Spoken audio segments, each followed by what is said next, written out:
स्तनगिरितटी शुद्धमुद्बोधिकृतं कारात्यंशं श्रुतिशतशरशुद्धमध्यापयन्ति सोच्चिट्ठायां शयिनिगडिनं यामलात्कृतमृगे गोदातस्यै नमैदमिदं येवास्तु भूयः अन्नवयं पुरुवियाण्डां रङ्गत्तु कन्दुरुपाவை கற்படியம் இந்நிசையால் பாடிக் கொடுத்தாள் பாமாலை பூமாலை சூடிக் கொடுத்தாளை சொல்லு சூடிக் கொடுத்த சுடர்முடியே கொல்வாகை பாடி அருளவல்ல மறுவளையாள் நாடினி வெண்கடவத்தென்னி இதி என்ன இம்மாத்தம் நாம் கடவா பழமே நல்கு சததம் கீர்த்தயந்தோமாம் யதந்தஸ்ய திருடப்பிரதா நமஸ்யந்தஸ்ய மாம் பக்தியாக நித்தியயுக்தா உபாசகே.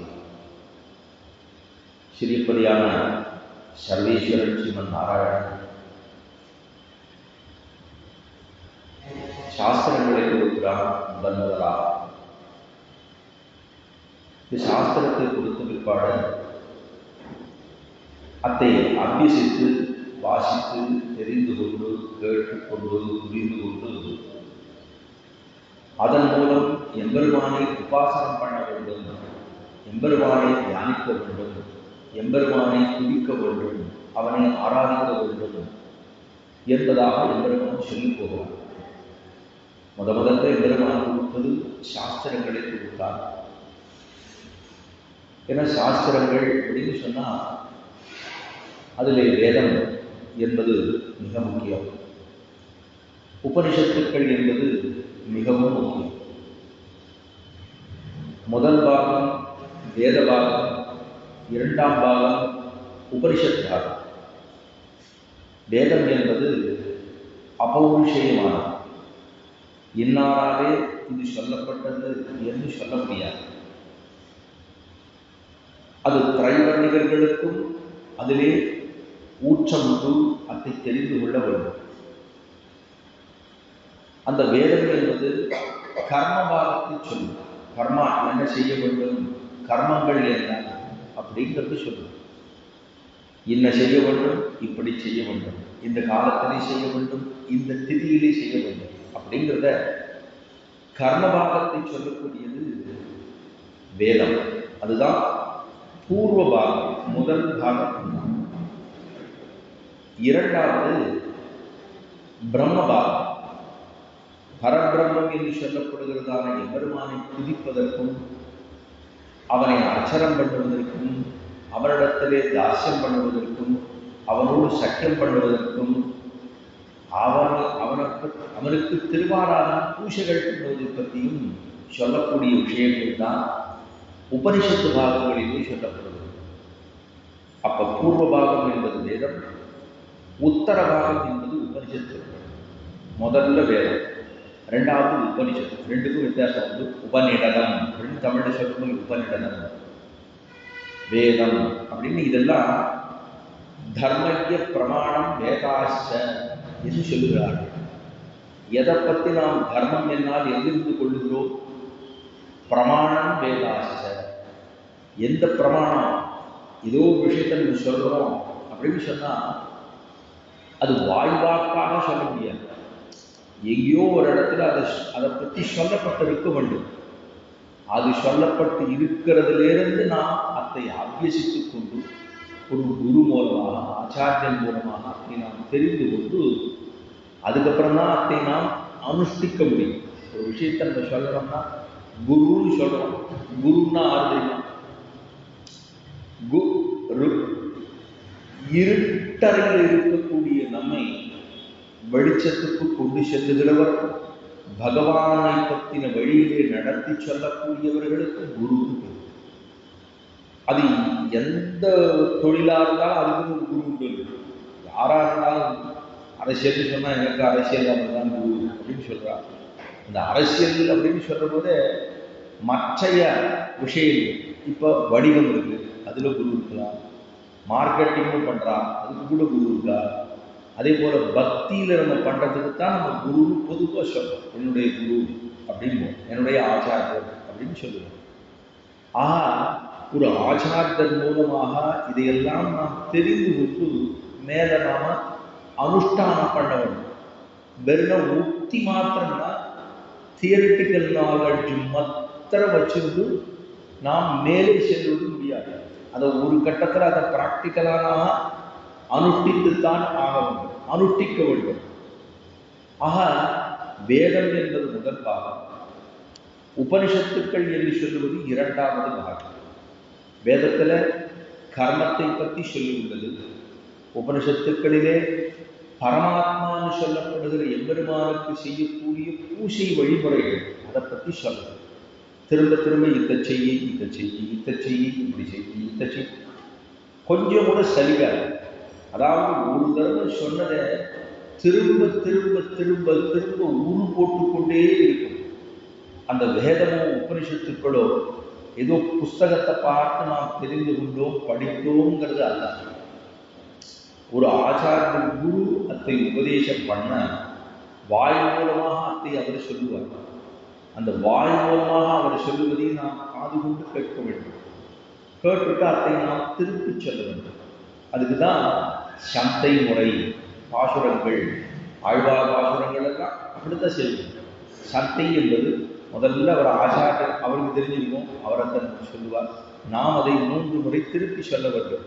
திருப்பி சொல்வதன் மூலமா அவர் ஒரு தடவை சொல்றார், நம்ம 3 தடவை சொல்றோம். அப்படின்னா காது படுகிறது, வாய் சொல்றது, காது படுறது, காதில் படுறது, கிரகிச்சுக்கிறது, திருப்பி சொல்றோம். அப்போ என்ன ஆகணும், ஒரு 1/2 தடவை அது நமக்கு மனதுக்குள்ள திரும்ப திரும்ப திரும்ப திரும்ப போகுது. இதெல்லாம் போவதினாலே எம்பெருமானுடைய நினைவாகவே இந்த ஜீவாத்மாவானவன் நாள் முழுக்க இருக்கான்.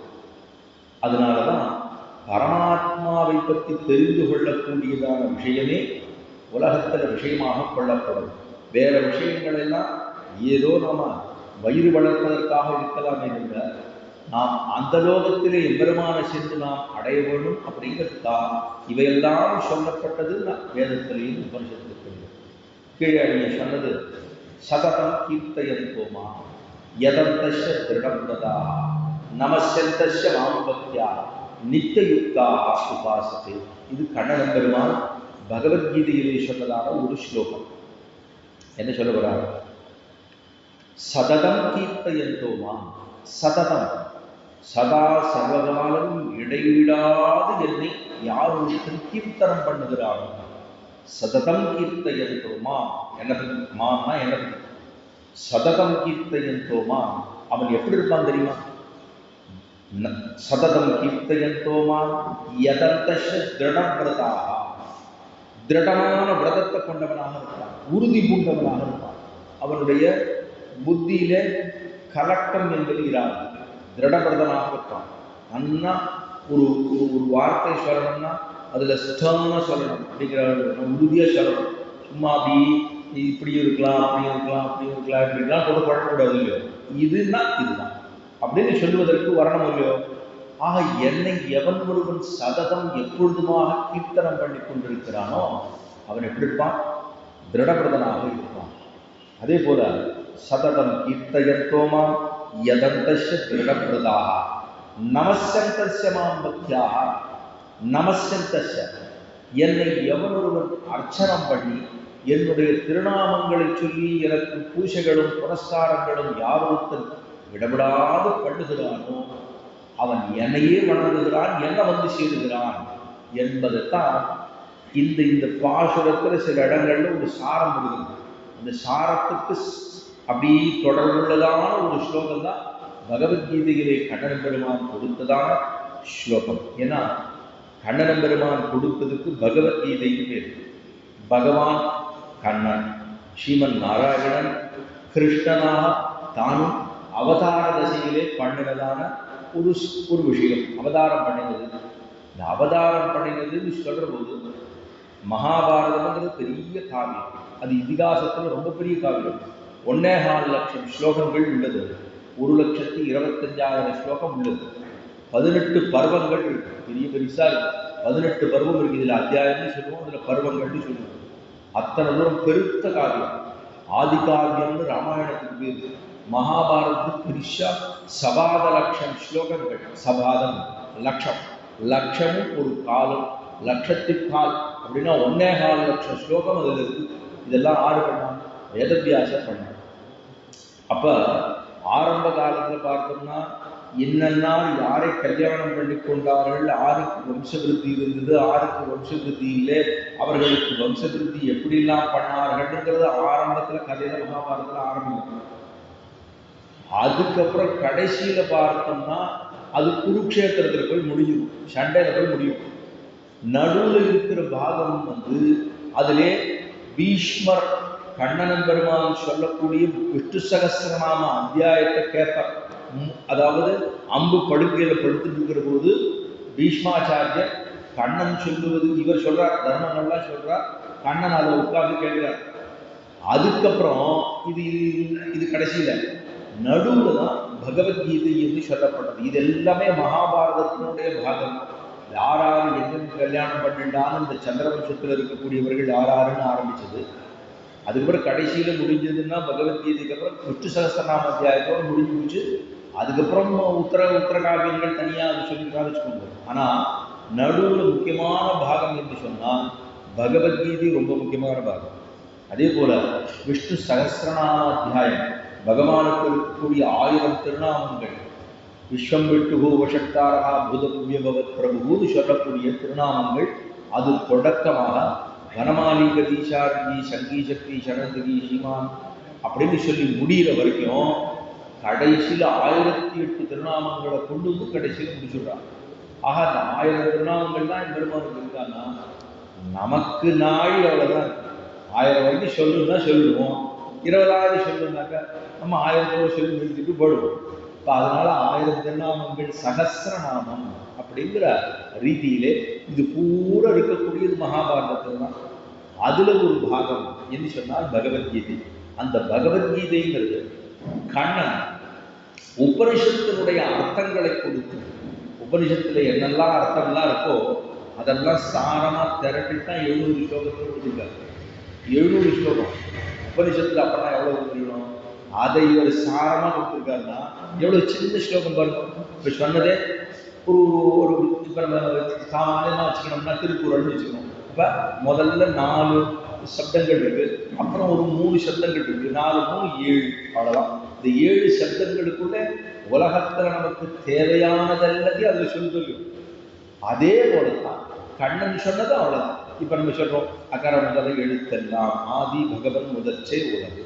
அகர முதல எழுத்தெல்லாம் ஆதி பகவன் முதற்சே உலகு. அப்ப 4 முதலடியில, அப்புறம் 2வதுல 3 அடி, அப்ப 4 3 7. அதே மாதிரி தான் கண்ணன் சொன்னதும் பார்த்தீங்கன்னா சின்னதா இருக்கும். அதுல பார்த்தோம்னா சததம் கீர்த்தயந்தோமா எதந்தஷ திருடம் விரதாக நமசந்தஷ மாம்பக்யா நித்தியுக்தா உபாசகை. இவ்வளவுதான். இப்ப இந்த சந்தஸுக்குள்ள இருக்கக்கூடிய இந்த விஷயத்தான் எம்பெருமான் உபனிஷத்துல இருக்கக்கூடிய விஷயத்தை எம்பெருமான் சின்னதா ஒரு சின்ன ஸ்லோகத்துல எழுதி வச்சிருக்காரு. இது அவ்வளவு சொல்லிட்டார். எவ்வளவு வருஷம் ஆச்சுன்னா பழமைனா பழமை, 1,00,000 வருஷத்துக்கு மேலாயிடுது. இன்னைக்கும் அது நம்மிடத்துல இருக்குன்னா எம்பெருமானே சாட்சாத் அந்த அக்ஷரங்களுக்குள்ளே ஒவ்வொரு அக்ஷரத்திலையும் ஒவ்வொரு எழுத்துலையும் எம்பெருமான் உள்ளான். அவ்வளவுதான். அவ்வளவு பெருமை உள்ளது. ஆக கீதை என்பது உபனிஷத்துக்களிலே சொல்லப்பட்ட அர்த்தங்களை சொன்னது. அதனால அதுக்கு கீதோபனிஷத்து என்று சொல்லுவோம். கீதோபனிஷத்து, கீதை அதுல இருக்கக்கூடிய அர்த்தம் எல்லாம் உபனிஷத்துக்கள்லேருந்து இருக்கக்கூடியதை கொடுத்துருக்கார். அதுக்கு கீதோபனிஷத்துன்னு பேர். சரி, ஆண்டாள் என்பவள் அவள் என்ன பண்ணா, அவளுக்கு கோதாங்கிற திருநாமம். அவளும் உபனிஷத்தில் இருக்கக்கூடிய அர்த்தங்களைத்தான் ஆண்டாளும் திருப்பாவையிலே கொடுத்தாள். அதுக்கு என்ன பேரு, கோதோபனிஷத்து. அது கீதோபனிஷத்து, இது கோதோபனிஷத்து. கோதா சொன்னது கோதோபனிஷத்து, கண்ணன் சொன்னது கீதோபனிஷத்து. ஆக அத்தனை பெருமை உள்ளதுதான். இப்போ 14வது பாசுரம் இன்றைய பாசுரம். எல்லாரும் ஒரு வீட்டு வாசல்ல நிற்கிறான். அம்மா எந்திருமா அப்படின்னு சொல்றா. அந்த 14வது பாசுரத்தில் உள்ள விஷயத்தைத்தான் இன்று அனுபவிக்க கூடியுள்ளோம். உங்கள் புழக்கடை தோட்டத்து வாவியூர் செங்கல் நீர் வாய் நகழ்ந்து ஆம்பல்வாய் கும்பினா செங்கல் உடைக்கூரை வெண்பல் தரத்தவர் தங்கள் திருக்கோவில் செங்கிடுவான் போகின்றான் எங்களை முன்னமெழுப்புவான் வாய்வேசும் நங்காய் எழுந்திராய் நானாதாய் நாவுடையாய் சங்குடி சக்கரமேந்தும் கடற்கையன் பங்கையக்கண்ணானை பாட ஏலூர் என்பாவாய் என்பது 14வது பாசுரம். எழுப்புகிற கிரமத்திலே 9வது பாசுரம். மொத்தம் இருக்கக்கூடிய 30 பாசுரங்களிலே 14வது பாசுரம். முதல் 5 பாசுரங்கள்ங்கிறது சாரம், அவதாரிகை. முதல்ல மார்கழி, வையம், ஓங்கி, ஆழி, மாயனை. முதல் பாசுரம் என்ன நோன்பு நோற்பதற்கு காலத்தை நிர்ணயம் பண்ணுறது. மார்கழி மாதத்தில் நோன்பு நோக்கிறோம், அது கண்ணனுக்கு பிடித்ததான மாதம், வைஷ்ணவ மாசம் என்று கொள்ளப்படுகிறது. சத்தோத்தரமான காலம், விதைக்கக்கூடியதான காலம். இவ்வளவு சொன்னது மார்கழி மாசத்துக்கு இருக்கக்கூடிய பெருமை. ரெண்டாவது, நோன்புக்கு என்ன செய்ய வேண்டும், என்ன செய்வது கூடாது, இதை செய்யலாம், இதெல்லாம் செய்யக்கூடாது. டூஸ் அண்ட் டோன்ட்ஸ், இது செய்யுங்கோ, இது செய்யாதங்கோ அப்படின்னு சொன்னது 2வது பாசுரத்திலே. கிருத்தியத்தையும் அகிருத்தத்தையும் சொன்னது 2வது பாசுரம். நோன்புக்குண்டாதான பலம், இந்த நோன்பு நோர்த்தால் என்ன பலம் ஏற்படும் என்பதை சொன்னது நீங்காத செல்வம் நிறைந்து. நமக்கு எல்லாருக்கும் நல்ல நீட்டமான ஐஸ்வர்ய ஆரோக்கியங்கள் நன்னா இருக்கும் என்று சொன்னது, லோகத்தாருக்காக சொன்னது நீங்காத செல்வம் நிறைந்து என்பது 3வது பாசுரம். முதல் பாசுரத்தில் நாராயணனே நமக்கே பறை தருவான்னு சொல்லி போட்டார். அவனே நமக்கு கைங்கரியத்தையும் புருஷார்த்தத்தையும் கொடுக்க வேண்டும் அப்படின்னு சொன்னாள். 2வது பாசுரத்திலே பார்க்கடல் பையத்து என்ன பரமநடிவாடி, பார்க்கடல்ல படுத்துட்டு இருக்கிறதான நாராயணன், அந்த நாராயணன் பார்க்கடலிலே கண்டு கொண்டிருக்கிறான், அவனுடைய திருவடியை பாட வேண்டும் அப்படின்னு சொன்னது 2வது. 3வது, ஓங்கி உலகளந்த உத்தமன். நாராயணன் பரமதத்தில் இருக்கார், ஸ்ரீவைகுண்டத்தில் இருக்கார். அப்போ வந்துற பொழுது நாளைக்கு வைகுண்ட ஏகாதசி. இந்த பரமதத்தில் இருக்கக்கூடிய ஸ்ரீவைகுண்டத்தில் இருக்கக்கூடிய எம்பெருமான், அவனுக்கு ஸ்ரீமன் நாராயணன் என்பது திருநாமம். அதே போல பார்க்கடலிலே கையெழுத்து இருந்திருக்கக்கூடிய எம்பெருமானுக்கு அவனுக்கு க்ஷீராப்திநாதன், பார்க்கடல் துயிர்ன பரமன் அப்படின்னு பேர். 3வது, அவன் தானே அவதாரங்களை எடுத்துக் கொள்ளுகிறான், பல பல அவதாரங்களை எடுத்துக் கொள்ளுகிறான். ஏன்னா சாஸ்திரத்தை கொடுத்துட்டா மட்டும் போருமா, அதை சொல்லிக் கொடுக்க வேண்டாமா? அதனாலதான் பெருமாள் பிரமாணங்களை முதல்ல கொடுத்துட்டு அதுக்கப்புறம் தான் அவதாரம் பண்ணி பார்க்கிறான். தானே அவதாரம் பண்ணாம வெறும் பிரமாணத்தை மட்டும் கொடுத்துட்டு இவ்வளோ பெரிய புத்தகத்தை கொண்டு வந்து இங்கே வச்சுட்டு இதில் 24,000 ஸ்லோகம் இருக்கு, இதுலேருந்து உனக்கு எது வேணுமோ அதை எடுத்துக்கோ அப்படின்னு சொல்லிட்டோம்னா எப்படி தெரியும்? நமக்கு தெரியாது. அந்த பிரமாணத்தை கொடுத்தது மூலம் பிரயோஜனம் ஏற்படாது. அதுக்காக தானே சரி அவதாரம் பண்ணி எல்லாருக்கும் சொல்லி பார்க்கலாம் அப்படின்னு வந்தால் அதுவும் ரொம்ப சக்சஸ் ஆகும். அவதாரங்கள் எல்லாம் ரொம்ப பெருமானுடைய அவதாரத்தில் எல்லாரும் புரிஞ்சு உண்டார்களா என்றால் அதுவும் ரொம்ப நடந்ததா தெரியலை. பெருமாளுக்கு கொஞ்சம் வருத்தம் ஏற்பட்டது. என்ன பண்ணலாம்? ஒரு மானை பிடிக்கணும்னா, காட்டில் மான் பிடிக்கிறான்னு வச்சுக்கோங்களேன், மானை பிடிக்கணும்னா என்ன பண்ணுவா? மற்றொரு மான், பிடிபட்ட மானை அந்த பக்கமாக விடுவா. இந்த மானுடைய வாசனைக்கு மற்றொரு மான் வரும், உடனே அதை பிடிச்சிக்குவா. இதை விட்டு அதை பிடிக்கிறது. ஒரு யானையை பிடிக்கணும்னா அதுக்கு ஒரு குழி தோண்டி போட்டு வச்சிருவா. அந்த யானை வர்றதை பார்த்து அதனுடைய அந்த அந்த தேகத்தில் இருக்கக்கூடியதான தனியாக அதுக்கு ஒரு வாசனை தனியாக தெரியும். அந்த வாசனையை தொடக்கமாக மற்றொரு ஆணை வரும். ஒரு பெண் யானையை விட்டு ஒரு ஆண் யானையை பிடிப்பவர்கள் காட்டில் பிடிக்கிறவாங்க. அப்போ ஒரு யானையை விட்டு யானையை பிடிப்பாரை போலே, ஒரு மானை விட்டு மானை பிடிப்பாரை போலே, அதுக்காக தான் பார்த்தார். தானே அவதாரம் பண்ணா இவன் பரமாத்மா என்று சொல்லி பக்கத்தில் வரமாட்டேங்கிறான். இந்த லோகத்தில் இருக்கிற மக்கள் பெருமாள்னு சொல்லிட்டு வந்து நின்னோம்னா பக்கத்திலே போக மாட்டேங்கிறான். இப்போ ரொம்ப பெரியவராச்சா, அவர் பக்கம் நம்ம எப்படி போகிறது, நம்ம சின்னவனாக இருக்குமே, போக முடியாது அப்படின்ட்டு போகலை. சரி சின்னவனாக வந்து பார்க்கலாமேன்னு வந்து பார்த்தா இவன் ஒரு இடப்பெயர் தான் அப்படின்னு சொல்லிட்டு அப்பவும் கேவலமாக பேசிடுவான். பெரியவனாக இருந்தாலும் பக்கத்தில் வர மாட்டேங்கிறான், ரொம்ப தாழ்ந்தவனாக போனாலும் பக்கத்தில் வர மாட்டேங்கிறான். இப்போ என்னதான் பண்ணலாம்? பார்த்தார், மானை பிடிக்க மானை விடுவாரை போலே, ஆணையை பிடிக்க ஆட விடுவாரை போலே தான் என்ன பண்ணான்? இந்த மக்களோடு மக்களாக நானும் கீழிறங்க வேண்டும் அப்படிங்கிறதுக்காகத்தான் ஆழ்வார்களை இந்த உலகத்திலே கீழிறக்கி அவதாரம் செய்தித்தான் எம்பெருமான். ஆழ்வார்களுடைய அவதாரத்துக்கு பிரயோஜனம்னு பார்த்தா, எம்பெருமானுடைய அவதாரத்துக்கு பிரயோஜனம்னா பரித்ராணாய சாதுனா விநாசாய துஷ்கிருதா தர்ம சம்ஸ்தாபனார்த்தாய சம்பவாமி யுகேன்னு சொல்லி தான் தர்மத்தை நிலைநாட்டவும் சாதுக்களை ரட்சிக்கவும் துஷ்டர்களை நிரசனம் பண்ணவும் எப்படி கண்ணன பெருமான் அவதாரம் பண்ணுகிறானோ அதுபோல ஆழ்வார்கள் அவதாரத்துக்கு பிரயோஜனம் என்னன்னா, அவர்கள் ஜீவாத்மாக்களோடு ஜீவாத்மாதான். ஆழ்வார்கள் நம்மளை போலதான் பிறந்தா, நம்மளை போல பிறந்தானா கர்ப்பவாசம் பண்ணி பிறந்தவர்களும் உண்டு, கர்ப்பவாசம் பண்ணாது பிறந்தவர்களும் உண்டு. அது அவர்களுக்கு பெருமை. பெருமானுடைய திருமேனியில் இருக்கக்கூடியதான சங்கம் என்ன, சக்கரம் என்ன, கதை என்ன, கட்கம் என்ன, வாழ் என்ன, ஸ்ரீவத்சம் என்ன, வனமாலை என்ன, இப்படியே இருக்கக்கூடிய பெருமானுடைய திருமேனியில் இருக்கக்கூடிய திரு ஆபரணங்கள், அந்த ஆபரணங்கள் எல்லாம் தான் ஒன்று ஒன்றாக ஆழ்வார்களாக கீழறங்கி வந்தார்கள். அதனாலதான் மனிதர்களுக்குள்ள மனிதர்களாக அவர்களை திருவதாரம் பண்ணுவித்து, மனுஷனோட பார்த்துட்டோம்னா நம்மளை மாதிரியே அவரு சாப்பிட்றாருனா, நம்மளை மாதிரியே அவரு உடுத்திக்கிறாருனா, நம்மளை மாதிரியே அவரும் கல்யாணம் பண்ணிக்கிறார், நம்மளை போலதான் அவருக்கும் குழந்தைகள்லாம் பிறக்கிறது அப்படின்னு மனிதர்களுக்குள்ள மனிதர்கள்னு சொன்னா கொஞ்சம் நெருக்கம் வந்துருது.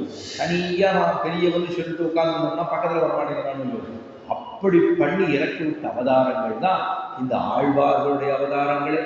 அந்த ஆழ்வார்களுடைய கிரமத்திலே தான் இன்று ஆண்டாளனுடைய பூரா இருக்கக்கூடிய 30 பாசுரங்கள்ல 14வது பாசுரமாக இருக்கக்கூடிய இந்த பாசுரம் எல்லார் வீட்டுக்கும் ஒவ்வொருத்தர் வீட்டுக்காக வந்தாச்சு. ஆழ்மழைக்கண்ணா ஒரு இடத்துல பிரார்த்தனை பண்ணியாச்சு, பர்ஜன்ய தேவன் கொடுக்குறேன்னு சொல்லிட்டார், மழை பெய்யுதுன்னு சொல்லிட்டார், நம்ம தாமோதருடைய திருநாமங்களை சொன்னால் நமக்கு பாவங்கள் எல்லாம் போகும்னு சொல்லி முதல் 5 பாசுரத்தை முடிச்சுட்டார். அதுக்கப்புறம் முதல் வீட்டு பெண் குழந்தையிலேருந்து ஆரம்பிச்சு புல்லுலேருந்து ஆரம்பிச்சு கடைசி வரைக்கும் 15வது பாசுரம் வரைக்கும்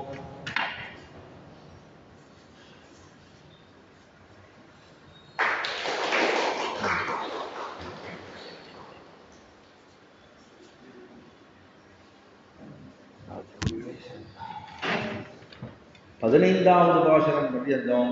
10 வீட்டு பெண் குழந்தைகளை எழுப்பக்கூடிய பாசுரம். 10 வீட்டு பெண் குழந்தைகளை எழுப்புகிறதுலே கடைசியில 14வது பாசுரத்துக்கிட்ட வந்துருக்கு. இப்ப இந்த 14வது பாசுரத்திலே இந்த வீட்டு பெண் பிள்ளையினுடைய வாசல்ல வந்து நிற்கிறார். இந்த பெண் பிள்ளை ஆறு தெரியுமா? முதல் ராத்திரி எல்லாருமே பேசியிருக்கான். போன பாசுரத்திலே பாவைக்களம் புக்கார், பிள்ளைகள் எல்லாரும் பாவைக்களம் புக்கார், வெள்ளி எழுந்து யாழுமரங்கிற்று கொள்ளும் சிலந்தனகான் போதனை கண்ணினார், குள்ளப்புடர குறைந்து நீராடாதே பள்ளி கிடந்தியோ பாவாய் நீ நன்னாடாடும் கள்ளம் தவிர்ந்து கலந்து என்று போன பாசுரம்.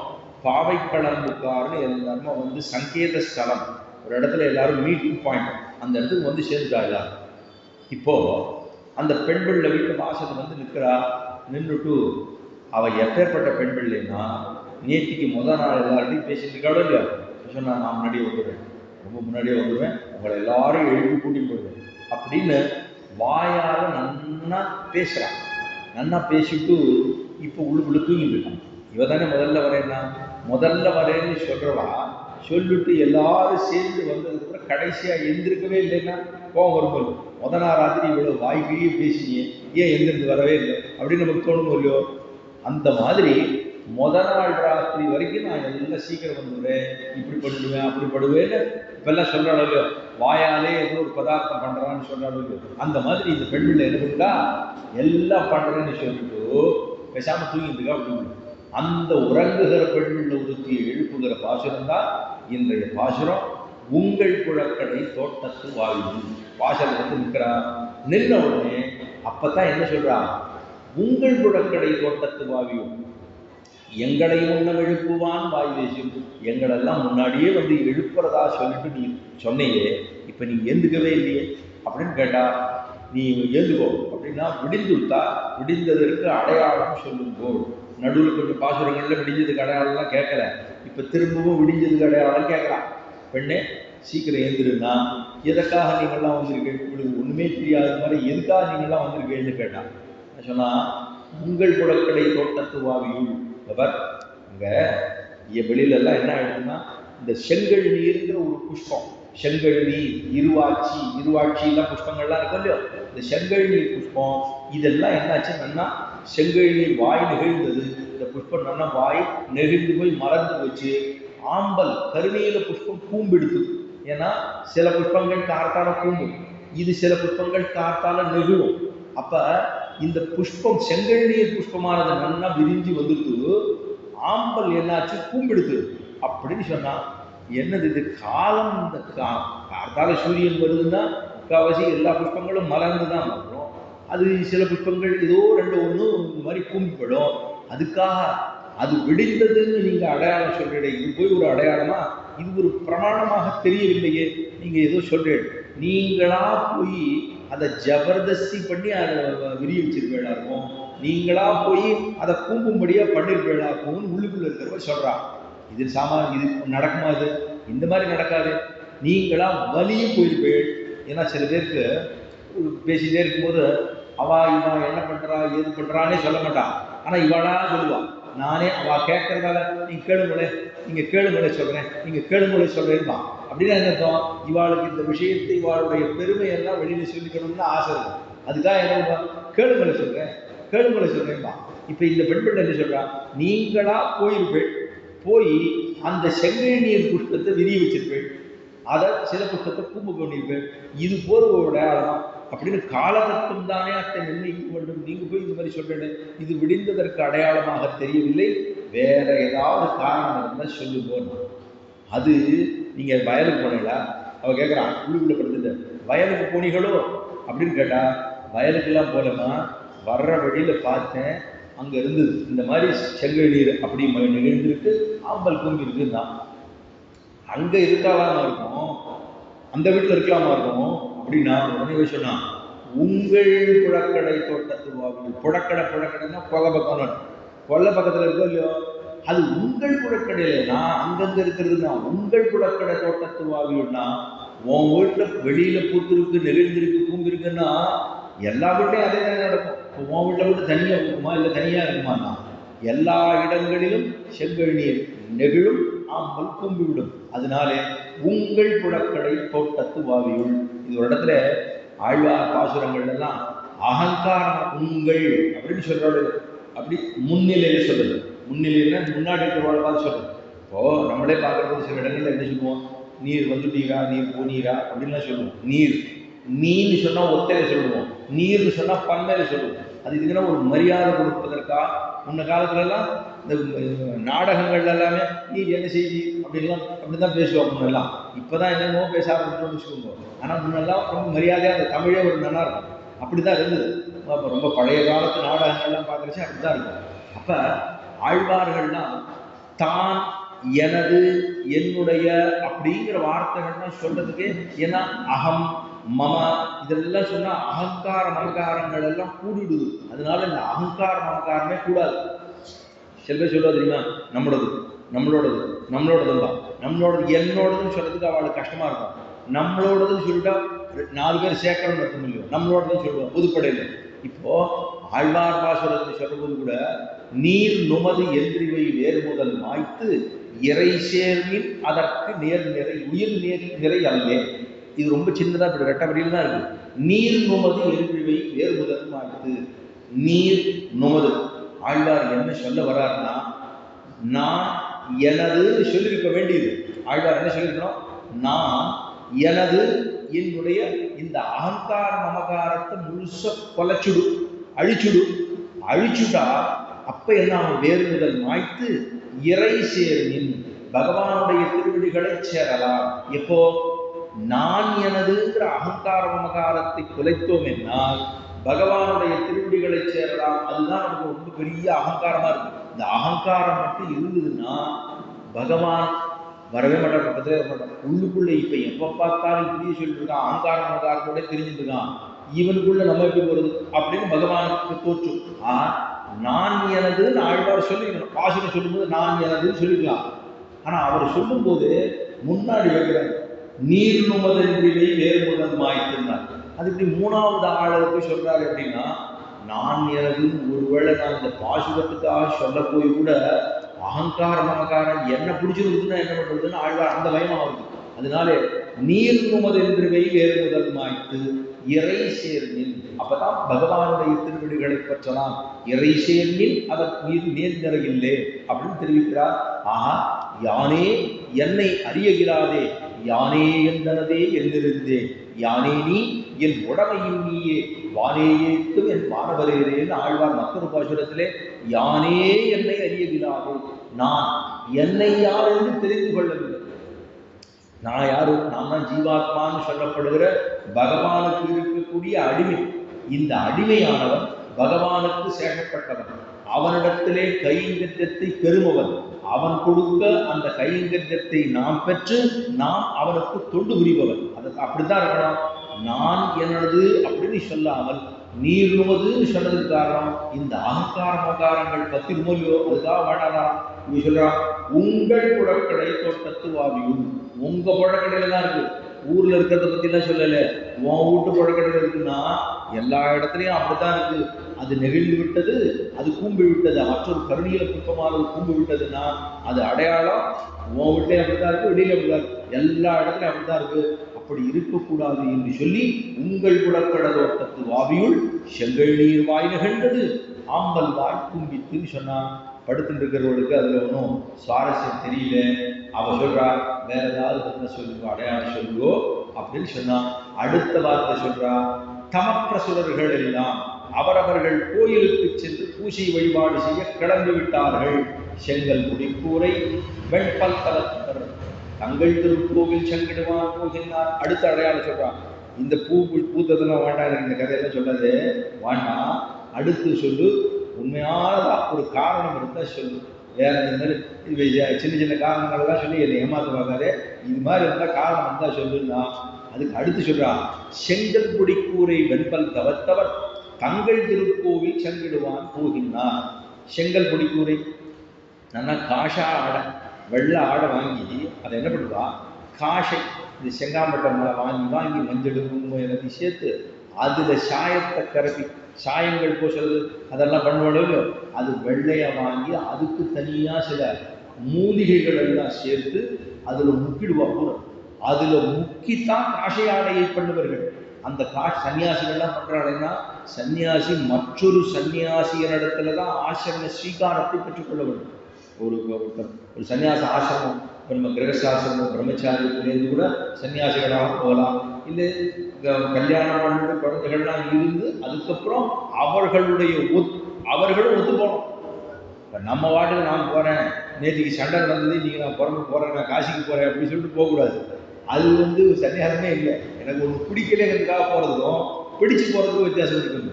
இப்போ என்ன பண்ணணும், அதாவது முதல் ஆசிரமம்னா பிரம்மச்சரிய ஆசிரமம்.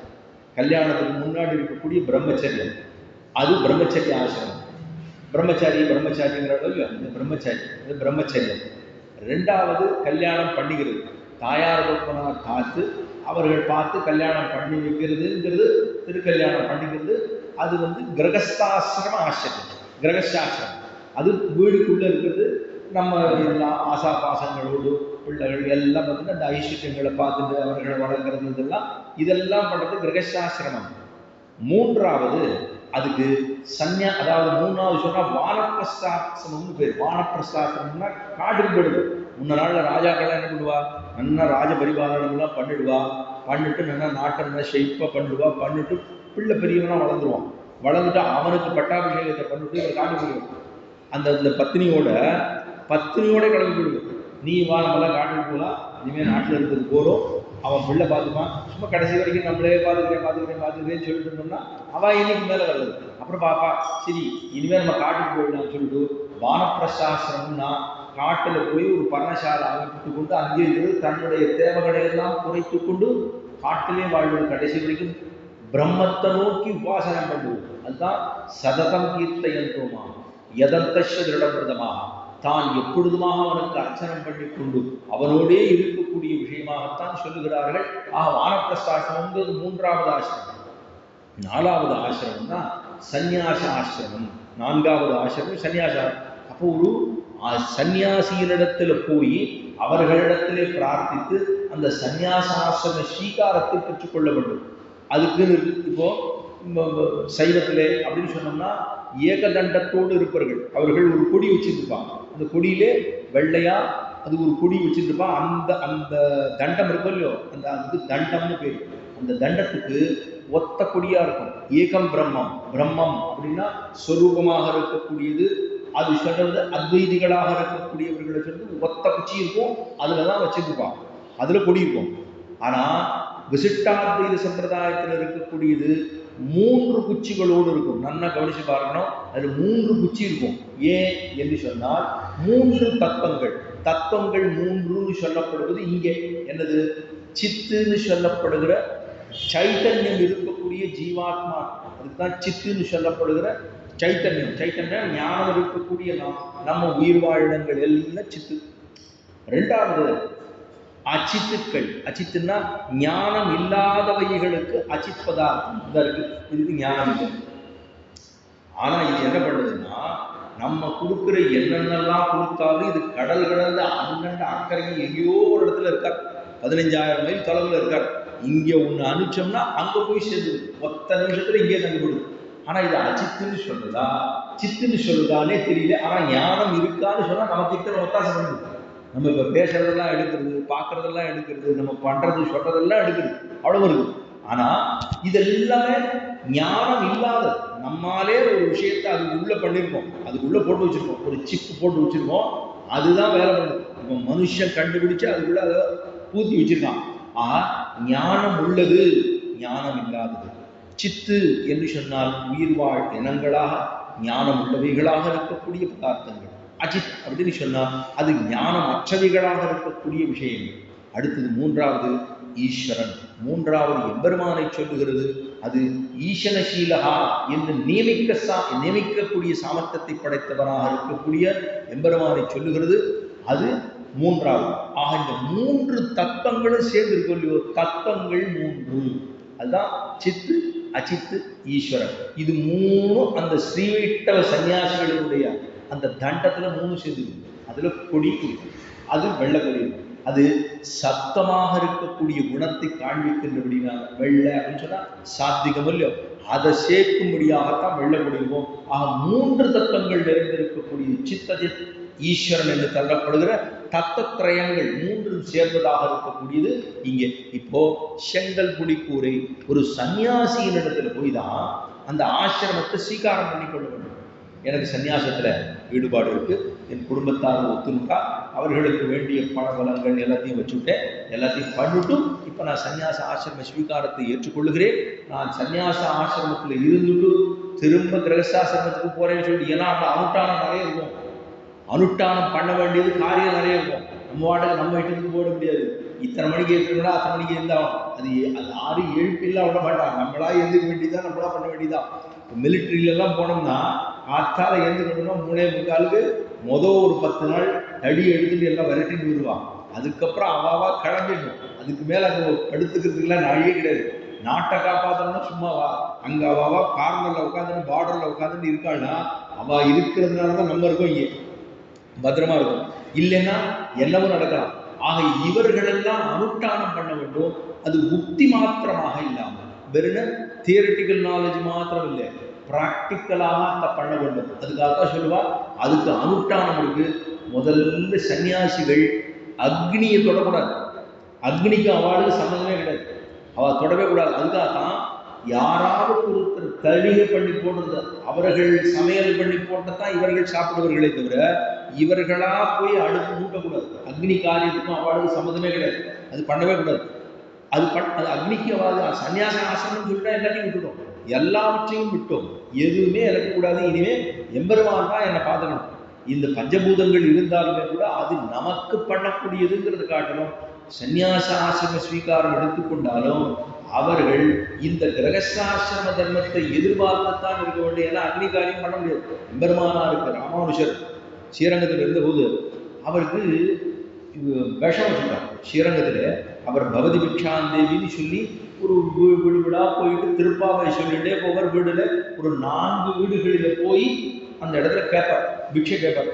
ஒரு 4 வீடு தான், அங்கெல்லாம் போய் கேட்பார். ஏன்னா அவ எவ்வளவு தூரம் ஆச்சாரமாக இருக்கிறார்கள் என்பது முக்கியம் இல்லை. சன்னியாசியா இருக்கிறவர் எத்தையோ ஒன்று சாப்பிட முடியாது. அதுக்காக அந்த ஒரு 4 வீட்டுல தான் போய் கேட்பார். கேட்கிற போது ஒரு வீடுல, ஏன்னா இவர் நிறைய இந்த சன்னிதிகள்ல நிறைய சீரமைப்பெல்லாம் பண்ணிட்டு இருக்காருன்னா அவர் மேல காட்டம் வந்துட்டு அவருக்கு விஷமிட்டார். ஒரு வீட்டுல சொல்லி அவளை நிர்பந்தப்படுத்தி சாப்பாடு போடுறதுல விஷத்தை போடுன்னு சொல்லி அவர் வீட்டுல போடும்போது எப்பொழுதும் அந்த பெண்கள்ல வந்து விழுந்து அவருக்கு பிரசாதத்தை கொடுத்துட்டு சேவிச்சு போகலாம். அந்த நேரத்துல அவ விழுந்துட்டு சேவிக்கிற போது அழுதுட்டே போயிட்டான். எப்பொழுதுமா சேவிச்சுட்டு சிரிச்சுட்டு போவதை வரை இன்னைக்கு அழுதுட்டான். என்னன்னு தெரியல, இவருக்கு சந்தேகம் வந்து அந்த பிரசாதங்கள் அப்படியே ஒரு இடத்துல வச்சுட்டார். இவர் ஏதோ ஒன்று தோணுது பேசா பக்கத்துல ஏதோ இருந்ததான ஒரு ஜந்து நாயோ ஏதோ ஒன்று வாய் வைத்து சிறு நேரத்திலேயே அது மயங்கி கீழே விழுந்தது. அப்பதான் அவர் தூக்கி வாரி போடுறது, ஓ இதிலே விஷமிட்டார்கள் போதும், நாம இருக்கிறது இதை குடிக்கல, அவர்கள் இந்த மாதிரி விஷம் வச்சுட்டாளேன்னு சொல்லி அதுக்கப்புறம் சாப்பிடவே இல்லை. 2 நாள் சாப்பிடல, அப்படியே இருந்தார். திருக்கோஷ்டியூர்லேருந்து சுவாமி ஒருத்தர் வந்தார், அவருடைய ஆச்சாரியர். திருக்கோட்டியூர் இருக்கோல்லையே பக்கத்துல, திருமையம் பக்கத்துல இருக்கோல்ல திருக்கோஷ்டியூர், திருக்கோட்டியூர் நம்பி. அந்த திருக்கோட்டியூர் நம்பி அந்த திருக்கோட்டியூர்ல, இந்த திருமையம் பக்கத்துல இருக்கக்கூடிய திருக்கோட்டியூர்ல அந்த பெருமாளுக்கு சௌமிய நாராயண பெருமாள்னு பேரு. உரக நல்லனையான் பெருமாள் சேன திருக்கோட்டில் ரொம்ப ஆச்சரியமான சேனம் பெருமாள். தெப்ப உற்சவம் ரொம்ப பிரசித்தி. அந்த ஊர்ல தெப்போத்சவம்னு சொன்னா அத்தனை ஆச்சரியமா நடக்கும்.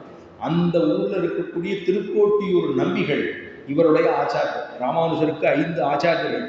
முதல்ல அவருடைய மாமா பெரிய திருமலை நம்பிகள், மாமா சொந்த மாமா திருமலையில இருந்தார், கைங்கரிய பெருமாளுக்கு இருந்தார். திருமலை நம்பிகள், திருக்கோட்டியூர் நம்பிகள், பெரிய திருமலை நம்பிகள், பெரிய நம்பிகள், திருக்கோட்டியூர் நம்பிகள், ஆழ்வார் திருவரங்க பெருமாள் அரையர், அதுக்கப்புறமாக திருமாலையாண்டான்னு 5 ஆச்சாரியர்கள் ராமானுஜருக்கு.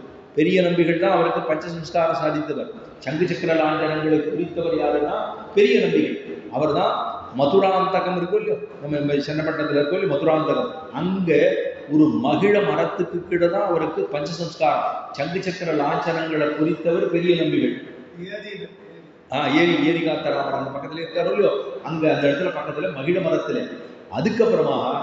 அதுக்கப்புறம் பெரிய திருமல நம்பிகள் ராமாயணம் பூரா அவருக்கு காலக்ஷேபம் பண்ணார். இங்கிருந்து போய் 1 வருஷ காலம் அங்க இருந்தார், திருமலையில இருந்தார். ராமாயணத்தை பூரா சொல்லி கொடுத்தவர் பெரிய திருமல நம்பிகள் சொந்த மாமா. 3வது திருக்கோட்டியூர் நம்பிகள், அவர் தான் திருமந்திரார்த்தத்தை சொல்லிக் கொடுத்தவர். திருக்கோட்டியூர் நம்பிகள் தான் 18 தடவை போனார் ஸ்ரீரங்கத்துக்கும் திருக்கோட்டியூருக்கும், ஸ்ரீரங்கத்துக்கும் திருக்கோட்டியூருக்கும். ராமானுஜரை பார்த்து உமக்கு இந்த அனுஷ்டானம் இல்லை அப்படின்னு சொல்லியிருக்கணும்னா எத்தனை தூரம் இருக்கணும், உமக்கு சேஷத்துவம் இருக்கா, பாரம்பரியம் இருக்கா, இது இருக்கா, அது இருக்கான்னு 1 ஒன்றா கேட்டு திரும்ப அனுப்பிச்சு போறார் வரார் சொல்லவே இல்லை. அதுக்கப்புறம் 18வது தடவை தான் வந்தபோது அவர் திருமந்திரத்தினுடைய உபதேசத்தை சொன்னார். உடனே அங்க இருக்கிற பக்கத்தில் இருக்கிறவாளெல்லாம் கூப்பிட்டு எல்லாருக்கும் வாங்கோ, எல்லாரும் மோட்சத்துக்கு போகலான்னா அந்த திருமந்திரத்தை சொல்றேன் வாங்கோ அப்படின்னு சொல்லிட்டார். கோவம் வந்துருக்கும், ஆச்சாரியனுடைய வார்த்தையை மீறி நீ எல்லாருக்கும் சொல்லி கொடுத்துட்டே, அப்படி செய்யக்கூடாது. இந்த விஷயங்கள் எல்லாம் உயர்ந்த விஷயங்கள், நல்லா பாதுகாத்து தான். இப்போ நம்முடைய படம் இருக்கு, ராணுவ பீட, ராணுவத்துல நிறைய சீக்கிரட்ஸ்லாம் இருக்கு. எல்லாத்தையும் சொல்லிடுவாடா, அங்க இருக்கிறவளுக்கே தெரியாது. முதல்ல எல்லாருக்குமெல்லாம் அந்த ரகசியங்கள்லாம் தெரியாது. சில பெரிய டாப் அஃபீஷியல்ஸுக்கு மட்டும்தான் தெரியும். இதற்கா அதனுடைய விஷயம் ரொம்ப உயர்ந்தது. அப்ப அந்த விஷயத்தை ஒரு அனுஷ்டானம்னு பார்க்கணும். வெறும் பேச்சுவார்த்தை அதை சொல்ல முடியாது. அந்த விஷயங்களை அனுஷ்டானம் இருந்தால் நிச்சயமா சொல்லிடுவாங்க. அதுல ஒன்றும் குறையில்லை. அவ்வளவு தூரம் இருந்தது. அந்த திருக்கோட்டியூர் நம்பிகள் அங்கேருந்து வந்தார். 4வது பார்த்தோம்னா ஆழ்வார் திருவரங்க பெருமாள் அரையரங்கிறவர் 4000 பாசுரத்திலும் 3000 பாசுரத்தை சொல்லிக் கொடுத்தவர். அவருக்கு திருமாலையாண்டான்கிறவர் திருவாய்மொழி 1000 பாசுரங்களை சொல்லிக் கொடுத்தவர். இதுதான் 5 ஆச்சாரியர்களை கொண்டவர் ராமானுஜர். அதிலே திருக்கோட்டியூர் நம்பிகள் அங்கேயிருந்து வந்துட்டார். இவருக்கு யாரோ விஷயம் வச்சுட்டாலுமே அப்படி சொல்லிட்டு வந்தார். வந்து அவருக்கு காவேரி கரையில் வந்து நிற்கிறார். ராமானுஜர் இவர் ஆச்சாரியனை பார்த்தோம்னா காவேரி மணல்ல அப்படியே திடார்னு கீழ் விழுந்தார். விழுகிறதுனா எப்படி விழணும் அப்படின்னா, வைஷ்ணவம் திருட்வா தண்டவது பிரணமே புவி. ஒரு வைஷ்ணவனை பார்த்துட்டான்னு சொன்னா எப்படி விழணுமா, அது அரவணா இருக்காங்க. இப்போ இப்படி இது குச்சி அப்படி பிடிச்சி வச்சுக்கிறோம். வச்சுட்டோம்னா நான் கையை குச்சி விட்டோன்னே என்ன ஆகும், இப்படி வடக்க விழுமா, இல்லை மேற்க விழுமா, கிழக்க விழுமா, வடக்க விழுமா, தெற்கு விழுமா, எப்படி விழும், எப்படி வேணா விழுமே. அது விட்டோம்னா எந்த பக்கம் விழும்னு நம்ம சொல்ல முடியாது. அந்த மாதிரி விழணுமா. ஒரு பக்தன் இன்னொரு பக்தனை பார்த்து விட்டான்னா எப்படி விழணும்னா, ஒரு குச்சியை விட்டுட்டோம்னா அது எப்படி விழுமோ அந்த மாதிரி விழணுங்கிறார். அந்த மாதிரி விழுந்தார் அவர். ராமானுஜர் கடார்னு கீழ் விழுந்தார். கீழே விழுந்தா இவர் எந்திரனே சொல்லவே இல்லை. காவேரி மணல் சுடுது. பார்த்துட்டா கிடாம்பி ஆச்சார்னு ஒரு ஆச்சாரியர், ராமானுஜருடைய அதாவது சொந்தக்காரர். அவர் தான் என்ன பண்ணார், பார்த்தோன்னே ராமானுஜரைய தன்னுடைய தொடலை எடுத்து போட்டுவிட்டார். இவ்வளவு சுட இருக்கு, இதில் எந்திரனே சொல்லவே இல்லை அவர் அப்படின்னு அந்த ஆச்சாரியங்கள கோபம் வந்து தன்னுடைய தொடலை போட்டுவிட்டார். தொடலை போட்டா இப்படி ஒருத்தர் ஆச்சாரியன் மேலே பக்தி இருக்கக்கூடிய ஒருவரைத்தான் நாம் பார்த்து கொண்டிருந்தோம். நீரே இனிமே அவருக்கு சாப்பாடு பண்ணணும் அப்படின்னு சொல்லிட்டார். ஒரே ஒருத்தர் கிடாம்பி ஆச்சார்ங்கிற ஒரு ஆச்சாரியர் தளிகை பண்ணி போட்டதை மட்டும்தான் சாப்பிட்டு கொண்டு வாழ்ந்தார் சுவாமி ராமானுஜர். ஏன்னா அக்னிகாரியமே அவனுக்கு கிடையாது. எதுக்காக சொல்ல வந்தேன், இந்த சன்னியாசாசிரம ஸ்ரீகாரம் என்பது ஒரு ஆச்சாரியர் ஏற்கனவே சன்னியாசியம் இருக்கணும். அவர் தான் இவருக்கு சன்னியாச ஆசிரமத்தை கொடுக்க முடியும். அந்த சன்னியாச ஆசிரமத்தை கொடுக்கறதுக்கு முன்னாடி அந்த புஷ்கரணியில போய் கழுத்து அளவு தேட்டத்தில் நிற்கணும். அவர் தான் கொடுப்பார். காஷாயத்தை அவர் தான் கொடுப்பார். ஏற்கனவே சன்னியாசியா இருக்கிறோம் இல்லையா, அவர் தான் கொடுப்பார். தண்டத்தை கொடுப்பார். அந்த 3 குச்சிகளோடு இருக்கக்கூடிய கட்டி வச்சது அது வெள்ளை குடியோடு சேர்த்து அவர் கொடுப்பார்.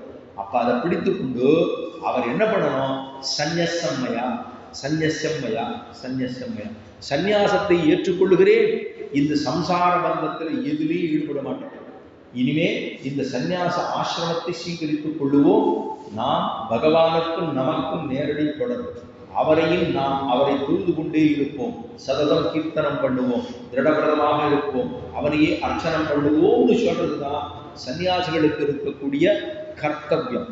அப்படி இருக்கக்கூடிய செங்கல் பொடிக்கூரை வெண்பல்தவர். செங்கல் பொடிக்கூரைனா நல்ல காஷா அடைய அவர்களே பண்ணணும். அது பொதுவாக சில இடங்களில் வச்சுருக்கான், சில கரை இருக்கிறது கூடாதுன்னு சொல்லுவான், சில இடங்களில் கரை இருக்கிறது சேர்த்துப்பா, அதனால ஒன்றும். ஆனால் முக்கியமாக செங்கல் அப்படி காசை ஆடையாக தரித்து கொண்டிருக்கக்கூடிய செங்கல் பொடிக்கூரை வெண்பல் தவர். நன்னா அவருக்கு பவளங்கள்லாம் நல்லா வெறுப்பா இருக்கு. காரத்தால் எழுந்திருந்து சீக்கிரமா தீர்த்தமாடி விட்டு நதி தீரங்களிலே புஷ்கரணி தீரங்களிலே அங்கதான் போய் தீர்த்தமாடுவார்கள். தீர்த்தமாடு அதுக்கப்புறமா காஷை ஆடையை தரித்து கொண்டு செங்கல் பொடிக்கூரை வெண்பல் தவத்தவர் நல்ல வெள்ளையா இருக்கக்கூடிய பற்களை உடையதாக இருக்கக்கூடிய அந்த அந்த சன்னியாசிகள் தங்கள் திருக்கோவில் செங்கிடுவான் போகின்றார்.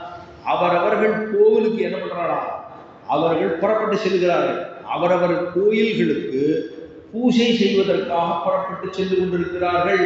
இதுதான் அடையாளம் சொல்றான்.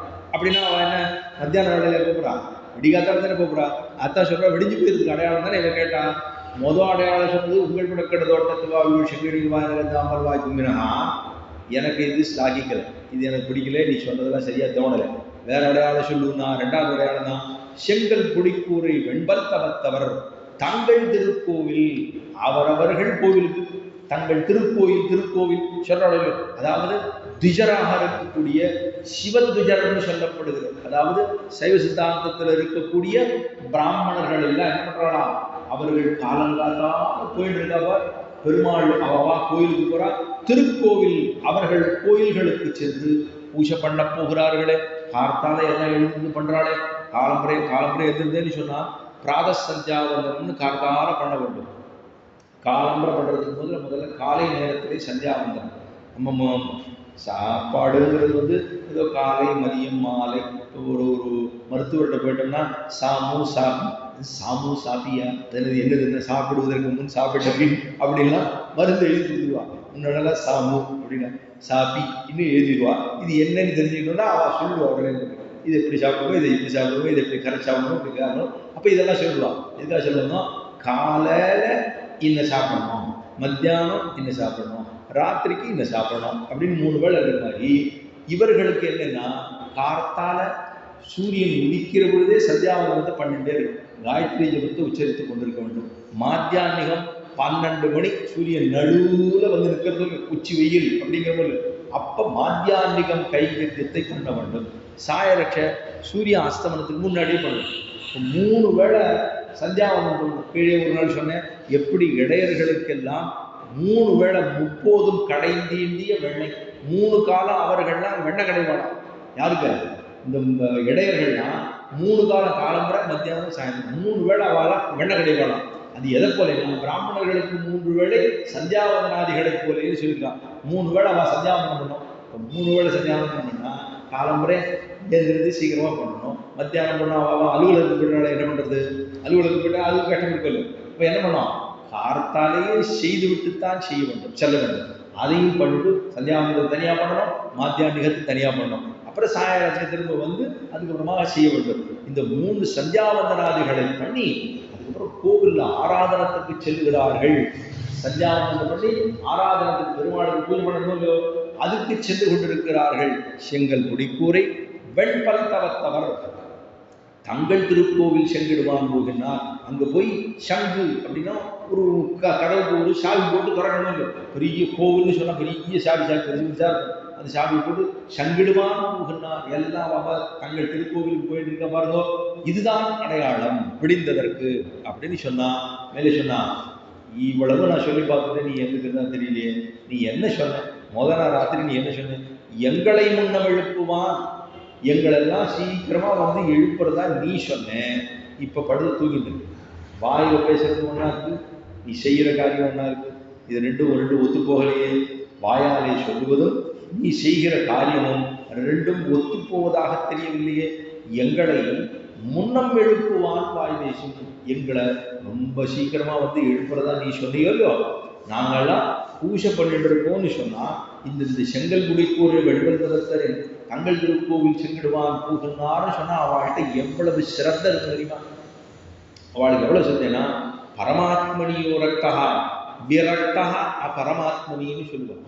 அவர்கள் அந்த சன்னியாசிகளுக்கு பொதுவாக பக்தர்களுக்கு எத்தனை தூரம் அந்த சிரத்தை, ஒரு விஷயத்த சிரத்தை இருக்கணும். வெறும் ஏதோ கடனுக்கு அப்படின்னு சொல்லுவது, கூலிக்கு அப்படின்லாம் பேசுவோம். அப்ப அது மாதிரி செய்யக்கூடாது. ஒரு சிரத்தையோட பண்ணணும். ஒரு காரியத்தை பண்ணோம்னா எத்தனை தூரம் நாட்டத்தோடு செய்யப்படும். அப்பதான் அதனுடைய அவுட்கம் அது எப்படி வருமோ அப்படி வரும். இல்லை கடனுக்கு பண்றது அப்படின்னு வச்சுக்கிட்டோம்னா அது சரியா இருக்காது, அது ஸ்லாகிக்காது. செய்து முடித்தவருக்கும் அதுல திருப்தி இருக்காது, வாங்கி கொள்ளுகிறவர்களுக்கும் அதுல திருப்தி இருக்காது. அப்புறம் என்ன ஆகும்? மனசுக்கே பிடிக்காம போயிடும். அப்ப அது தேவையில்லையோ. என்ன பண்ணணும்? அதுல பகவானுடைய பெருமாளுக்கு பண்றதான கைங்கரியத்திலே எப்படி ஈடுபாட்டோடு பண்ண வேண்டும். அதை ஒரு கடமையாக செய்யக்கூடாது, மனது வந்து அத்தை பண்ண வேண்டும். சொல்ல பரமாத்மனியோரக்கா, பரமாத்ம விஷயத்திலே இவர்கள்லாம் சக்தர்கள். சன்னிதிக்கு போகணும். மார்கழி மாசம் 30 நாள் பண்ணணும். கார்த்தால எழுந்திருந்ததுலேருந்து மடப்பள்ளியில போய் தளிக வச்சு, முன்ன நாள்லாம் அடுப்புல தான் பண்ணுவான். இப்பதானே திருகி விட்டா பொத்தான திருகினா வந்துடுது, நெருப்பு வந்துடுது, உடனே எல்லாம் பண்ணிடுவோம். முன்ன நாள் அடுப்பு விறகெல்லாம் போட்டு, அதுவும் பனிக்காலம், இப்போ பூரா ஜலமா பிடிச்சோம்னா நவுத்து போய் கிடக்கும். அதை சரியானபடிக்கு காய போட்டு அதை எடுத்து உள்ள வச்சு மடப்பள்ளியில போய் விறக வச்சு அதுக்கப்புறம் மூட்டி அரணிக்கட்டையில வச்சு பண்ணுவான். அரணிக்கட்டையில தான் கல்லை வச்சு நல்லா தேய்ச்சா அதுல வரும், நெருப்பு வரும். அதுக்கப்புறம் அதுல எது வேணுங்கிறத காயத்தை கொஞ்சம் முழு பொட்டாஞ்சியை போட்டு எல்லாத்தையும் போட்டு அதை குடிக்க வச்சு பெரிய பித்தளை தவளையில போட்டுருவான். முதல்ல ஜலத்தை தூக்கி வைக்கணும், அது கொதிக்கணும், அதுல பொங்கல் பண்ணணும். இவ்வளவு அதை பார்த்துட்டு பெருமாள் சந்திக்கு உள்ள போகணும். அங்க பூரா இருக்கிற புஷ்பத்தெல்லாம் களைஞ்சி எல்லாத்தையும் எடுத்து கொண்டு வேலைன்னு சொன்னா உள்ளுக்குள்ள மட்டும் சன்னிதிக்குள்ள போயிட்டோம்னா நம்மால தாக்கு பிடிக்க முடியாது. மூலஸ்தானத்துல போய் நின்று பார்த்தா தெரியும். அந்த ஸ்தானம் நின்றுனா அப்படியே தொப்பமா கொட்டும், வேர்த்து கொட்டும், அங்க நிற்க முடியாது. ஒரு 10 நிமிஷம் நம்ம நின்று பார்த்தோம்னா தெரிஞ்சு போடும். நம்ம இங்க நம்மளை பார்க்கலையே, இப்படி பண்ணலையா அப்படி பண்ணலையா, நான் 50 ரூபாய்க்கு நான் ஆப்பிள் பழம் கொடுத்தே ஒரு 10 ரூபா வாழைப்பழத்தை திருப்பி கொடுத்துட்டாரேன்னு நம்ம சொல்லக்கூடாது. ஏன்னா அவர்கள் அத்தனை கைங்கிறதுக்கா ஏதோ கொஞ்சம் மாறலாமா. ஆனா அங்க உள்ளுக்குள்ள போயிட்டா பரமாத்ம விஷயத்திலே சக்தி கிடைக்கும், பெருமாள் விஷயத்துல நமக்கு சக்தி கிடைச்சிடும். ஆனா லோகத்து விஷயத்துல அவ்வளவு தூரம் சக்தி கிடைக்குமா சொல்ல முடியாது. பகவத் விஷயத்துல நம்ம ஈடுபட்டுட்டோம்னா பெருமாள் நமக்கு அந்த சக்தி கொடுத்துருவார். ஆனா லோகத்து விஷயத்துல ஈடுபட்டோம்னு சொல்லுவா அத்தனை தூரம் சக்தி இருக்குமா தெரியாது. பரமாத்மனியோ ரக்கஹா விரட்டஹா அபரமாத்மனி. சில விஷயங்கள் நமக்கு தேகாத்ம அபிமானத்தாலே ஏற்கக்கூடிய விஷயங்கள்ல நமக்கு என்ன வரணும் அப்படின்னா விரக்தி வர வேண்டும். அந்த விரக்தி வந்துருக்குன்னா தான் பக்தியில இருக்கக்கூடிய வைராக்கியம் கொஞ்சம் கொஞ்சமா கூடும். அது இல்லைன்னு சொன்னா அது வரவே வராது. அதனால என்ன சொல்றா, இப்ப எங்களை முன்னம் எழுப்புவான் வாய்வேஷன், எங்களை முன்னாடியே எழுந்துடுறேன்னு நீ ரொம்ப வைராக்கியத்தோடு பேசினீங்க, பண்ணியா பண்ணலையே. எங்களை முன்னம் எழுப்புவான் வாய் பேசும். நன்னா வாயால சொன்னேன், வீரமா சொன்னேன். இவ்வளவு தூரம் நீ பேசலாமா, உனக்கு இவ்வளவு தூரம் இருக்கா, ஏன் இவ்வளவு தூரம் நீ பேசுறேன்னு எனக்கு புரியுது இப்பதான் அப்படின்னா. அப்பதான் சொல்றா, கண்ணனோட பழகியும் அதனாலதான் இவ்வளவு பொய் பேசுறது. கிருஷ்ணனோட பழகி உனக்கும் அவனோட சாயல் கொஞ்சம் அடிக்கிறது, அதனாலதான் இவ்வளவு தூரம் பொய் பேசுறியா. எங்களை முன்னம் எழுப்புவான் வாய்வேசும் நங்காய். நங்காய்னு சொன்னா, இந்த நங்காய்னு சொன்னா பூர்ணையானவளேன்னு அர்த்தம். பூர்ணை அப்படின்னு அர்த்தம். ஆனா சுஷீலா அப்படின்னு ஒரு பேர் இருக்கு தெரியுமா. சுஷீலான்னு பேர் வச்சிருந்தோம்னா ரொம்ப குணவதின்னு அர்த்தம். சுஷீலை அப்படின்னா குணவதியாக இருக்கக்கூடியவளுக்கு சுஷீலான்னு பேர் வைப்பான். ஆனா இங்கே இவளை பூர்ணையானவளேன்னு சொல்றான். நங்காய் அப்படின்னா தமிழ்ல நங்காயின்னு சொன்னா பூர்ணையானவளே அர்த்தம். இவ பூர்ணையானவளா இல்லையே. எங்களவன் நம்ம எடுக்குவான் வாயில பேசுறீ நீ சும்மா சொல்லியிருக்கே தவிர எந்துக்கல. அதனால பூர்ணைன்னு சொன்னா என்ன அர்த்தம்னா குத்துறான்னு அர்த்தம். அவளை குத்தி சொல்றான். நீ முதலா எந்துக்கிறேன்னு சொல்லி எந்துக்கல, உன்னை போய் நான் பூர்ணைன்னு சொல்றேன். ஏன் தெரியுமா? இது எதை போல இருக்குன்னா, விஸ்வாமித்திரன் வந்தார், தசரத சக்கரனுடைய அரசவைக்கு வந்தார். வந்துட்டு ராமன்லாம் ரொம்ப சின்ன வயசு, 16 வயசுக்கு கீழே. அப்பதான் வந்தார். வந்துட்டு நான் யாகத்தெல்லாம் யாகம் பண்ணிட்டு இருக்கேன், நிறைய ராட்சசாலாம் வந்து தொல்லை பண்றா, அதனால எனக்கு இது வேண்டாம், நீ முதல்ல எனக்கு அவனை ராமனை கொடு அப்படின்னா. கரிய செம்மல் ஒருவரை தந்தெழுதி, கரிய செம்மல் ஒருத்தருக்கா ராமன் இருக்கானே அவனை கொடு, யாக சம்ரட்சணம் பண்ணனா எனக்கு கொடுன்னா. அப்ப தசரதன் என்ன சொல்லிட்டான், சின்ன பிள்ளை அவன் 16 வயசுக்கே ஆகலை அவனுக்கு. ஏன்னா சண்டை போடுறதுக்கு 16 வயசுக்கு மேலே ஆகிறதா சண்டை போட முடியும். அதுக்கு மேலே அதுக்கு கீழே இருந்தால் போடும். ஊனசோட சவரியா மீராமகா ராஜீவலோச்சனா 16 வயசுக்கு கீழே இருக்கிறதுனால அவன் ஊனசோடச அப்படின்னா ஊனசோடச, ஊனம்னா குறைச்சல் அர்த்தம். 16 வயசுக்கு கீழே இருக்கான். அதனால அவனை சண்டை போடுறதுக்கெல்லாம் அவனை அனுப்ப முடியாது. இவருக்கு அனுப்புறதுக்கு மனசு இல்லை. 60,000 வருஷம் கழிச்சு பிறந்திருக்கோ இல்லை குழந்தை, அந்த குழந்தைய போய் காட்டுக்கு போய் சண்டை போடுறதுக்கு விட்டா என்ன பண்றது? அதுவும் 16 வயசுக்கு கீழே இருக்கு. அதனால வேண்டாம், நான் வேணா வரேன் அப்படின்னார். அவருக்கு கோவம் வந்து கொடுக்கறதா இருந்தா ராமனை கொடு, இல்லைன்னா நான் போறேன். சுகி பவன் எப்படி சுகி பவன் நன்னா இருக்கு. இதுக்கு அர்த்தம் நன்னா இருந்தா என்ன அர்த்தம்னா, நீ உனக்கு எல்லா மங்களங்களும் உண்டாகட்டும் அர்த்தம். அதான் அர்த்தம். நன்னா இருக்கு, ஒரு அழுத்தம் நன்னா இருக்கும் அப்படின்னு சொன்னா நல்லா இருக்கு. நன்னா இருக்கு அப்படின்னா என்ன அர்த்தம்? உனக்கு என்னென்னலாம் கூடாதோ அத்தனையும் ஏற்படுத்தட்டும் அப்படின்னு அர்த்தம். இப்ப இவ அப்படித்தான் சொல்றா. விஸ்வாமித்திரர் தசரதனை பார்த்து சொன்னார், இந்த மாதிரி சுகீபவ உன்னுடைய புத்திர பாந்தரோட நன்னா இருந்தார். ஏன்னா கோபம் வந்துருக்கும். ஏன்னா ராமனை நான் கொடுக்க மாட்டேன்னு சொன்னதுனால நான் வரேன்னு சொன்னேன். நான் கேட்டதாரு ராமனை கேட்டேன். ராமனை கேட்டா நீ ராமனை தான் கொடுக்கணும், அத்தோடு நான் வரேன்னு சொன்னா என்ன அர்த்தம்? வேண்டாம் நன்னா இருக்கு அப்படின்னா. உடனே வசிஷ்டர் பார்த்தா, ஐயா நீ அவர்கிட்ட அபசாரப்படாத, அவர் கொஞ்சம் கோபக்காரர் தான் அப்படின்னு சொல்லிட்டு வசிஷ்டரும் விஸ்வாமித்திரரும் 2 பேரும் ஒத்து போனதுன்னு சொன்னா ராமன் விஷயத்துக்கு தான் ஒத்து போனான். மித்த நேரத்தில் 2 பேரும் ஒத்தே போகாது. இவர் வடக்க போனா அவர் தெற்கத்தான் போவார், இவர் மேற்க போனா அவர் கிழக்கத்தான் போவார். வசிஷ்டர் வாயால ஒரு வார்த்தையை பெற்றிருக்கணும் விஸ்வாமித்திரர்னா, பிரம்ம ரிஷிங்கிற பட்டத்தை பெற்றாரோ இல்லையோ. அப்ப சொன்னா 2 பேரும் ஒத்து போனா. ராமனை கூப்பிடுறாரு, ஏதோ ஒரு காரியத்தை தான் கூப்பிடுற, காரணத்தோட தான் கூப்பிடுறாரு, அனுப்பிச்சு விடுன்னா. அப்புறம் வந்து ராமனை கொண்டு வந்து தான் கொடுத்தான். ராமனோட சேர்த்து லக்ஷ்மணனையும் கொடுத்தான். யாக சம்ரட்சணம் பண்ணுவதற்காக நிறைய அசுராலாம் வந்து தொந்தரவு பண்றான். அப்ப சொன்னார் இல்லையோ, கிட்டத்தட்ட அதே மாதிரி சொல்றார்.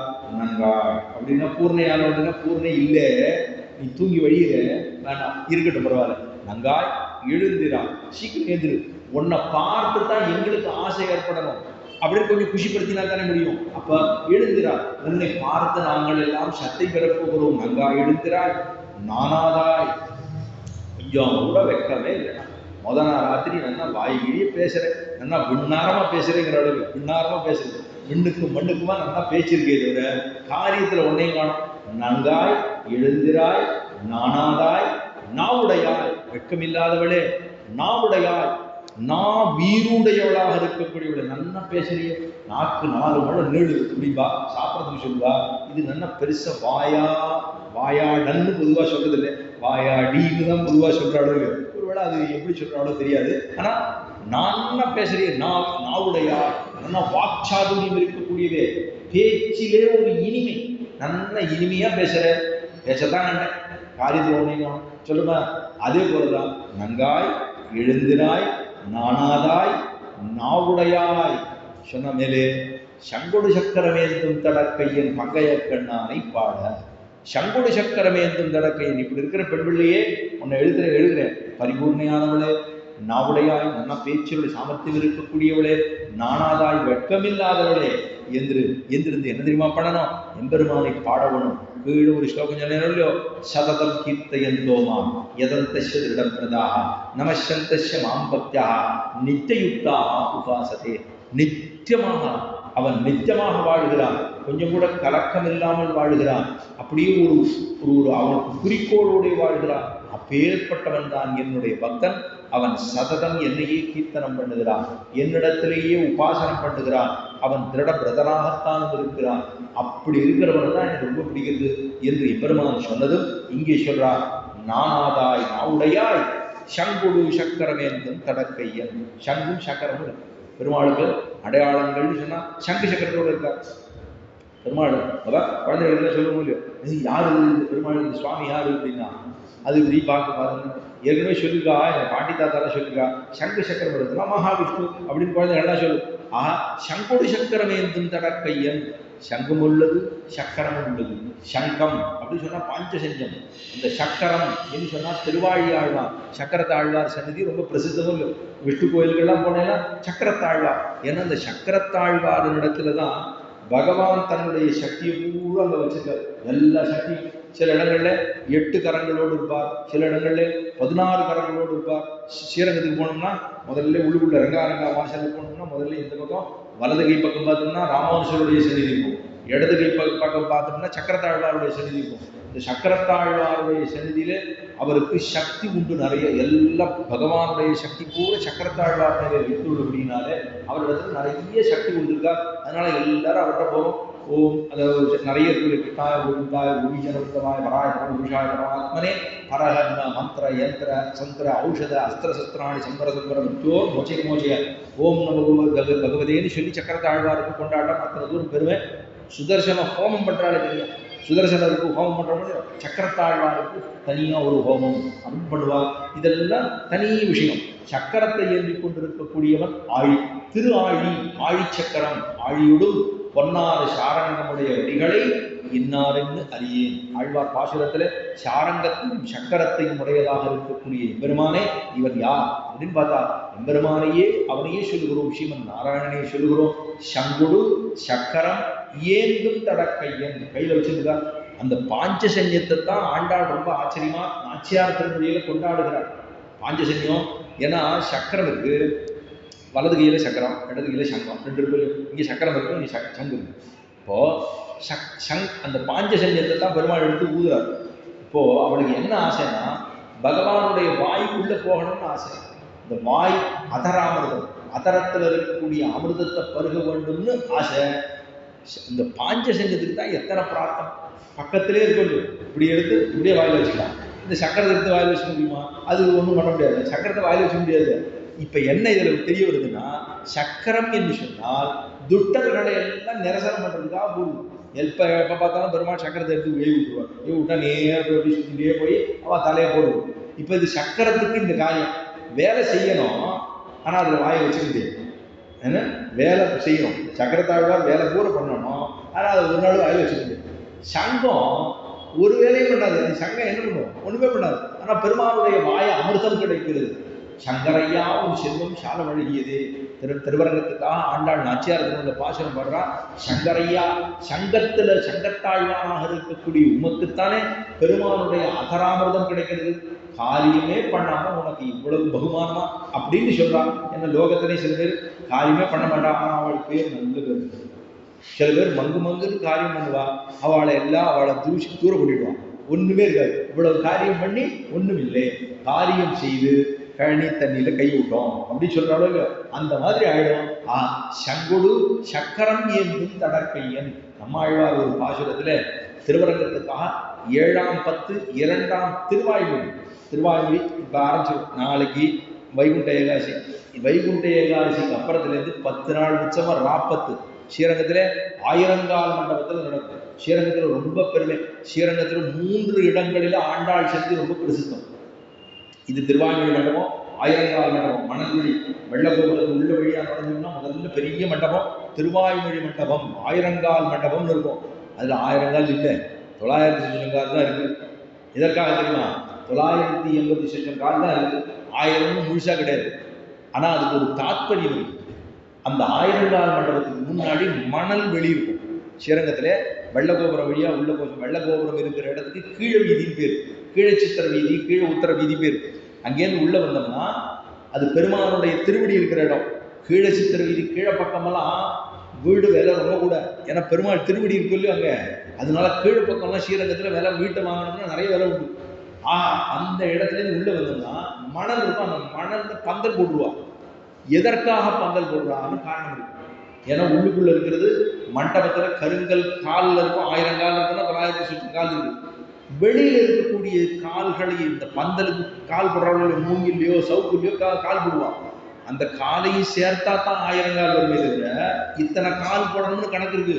வெறும் இங்க ஒண்ணு வச்சா அங்க ஒண்ணு வச்சா கிடையாது. 1000 கால் கணக்குன்னா உள்ளுக்குள்ள 900 சொச்சம் இருக்கும், வெளியில ஒரு 30-35 இருக்கும். இவ்வளவை சேர்த்தா மொத்தம் 1000. ஏன்னு கேட்டா வெளியில இருக்கக்கூடியது மணல் வெளி. வருஷா வருஷம் போடுவா, அதை எடுத்துருவா. வருஷா வருஷம் பந்தல் போட்டு எடுத்துருவா. அப்ப அழிஞ்சிருந்தோ இல்லையோ, உள்ளுக்குள்ள இருக்கிற மண்டபம் அழியாது. அது அழிவே பொருள். இது எதற்கு பிரமாணமாக சொல்றான்னா, இங்க இருக்கக்கூடிய லோகம் இருக்கே, இந்த லோகமானது அழியக்கூடிய லோகம். இதுதான் லீலா விபூதின்னு பேரு. சம்பிரதாயத்துல லீலா விபூதினா இதுதான்.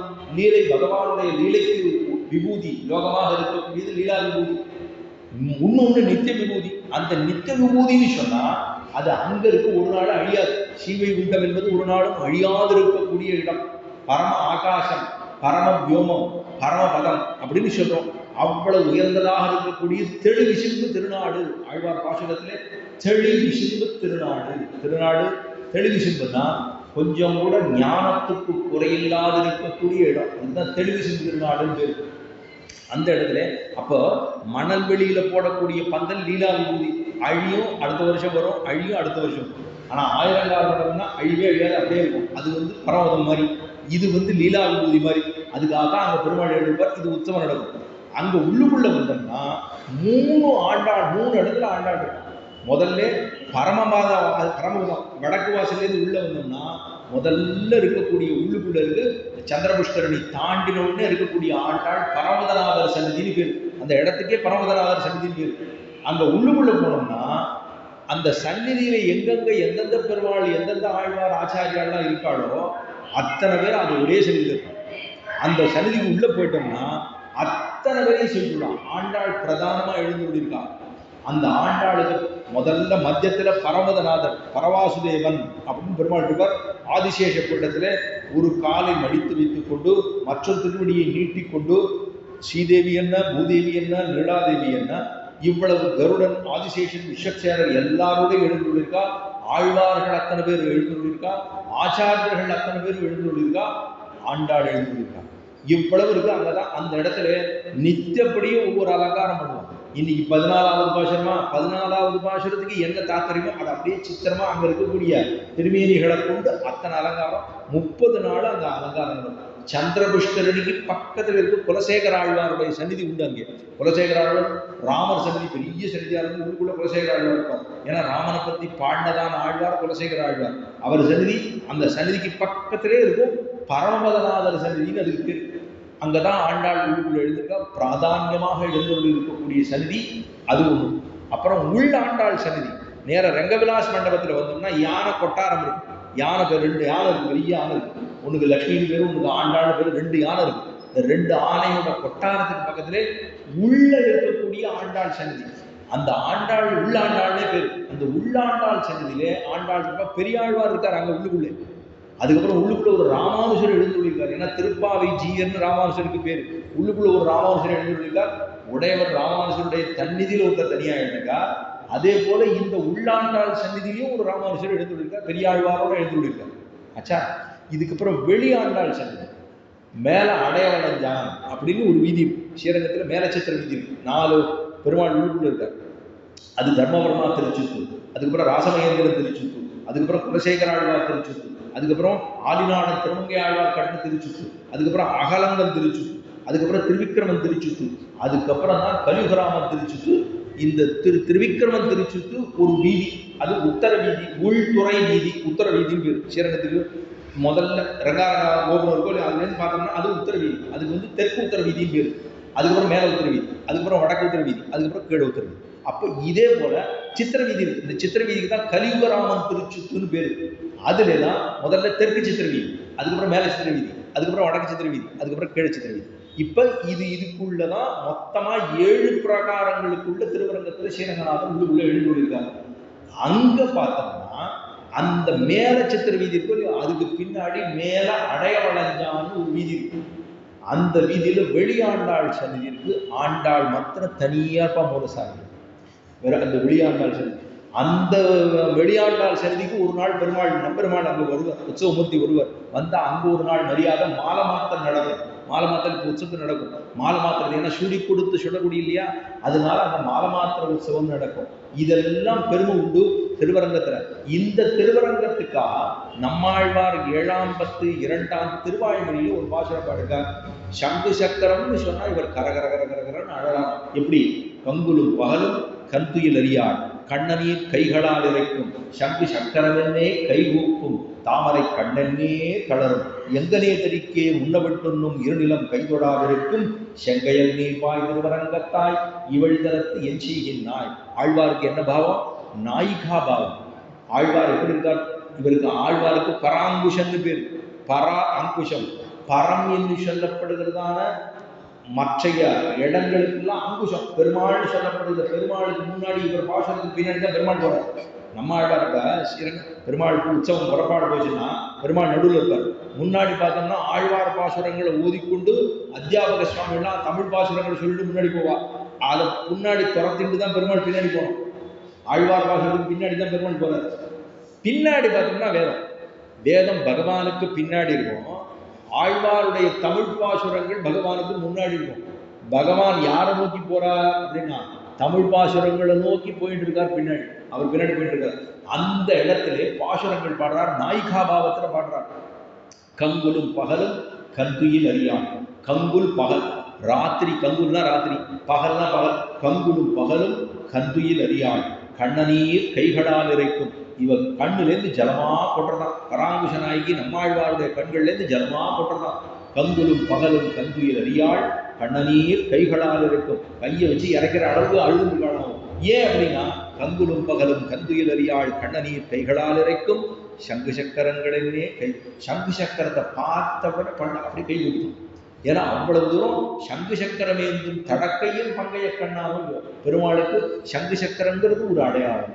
அவன் தான் பாஞ்சஜன்யத்தையும் தன்னுடைய கைகளிலே சக்கரத்தாழ்வானையும் ஏற்றுக்கொண்டு இருக்கிறான். இவன் கையில் நீண்டே போச்சான்.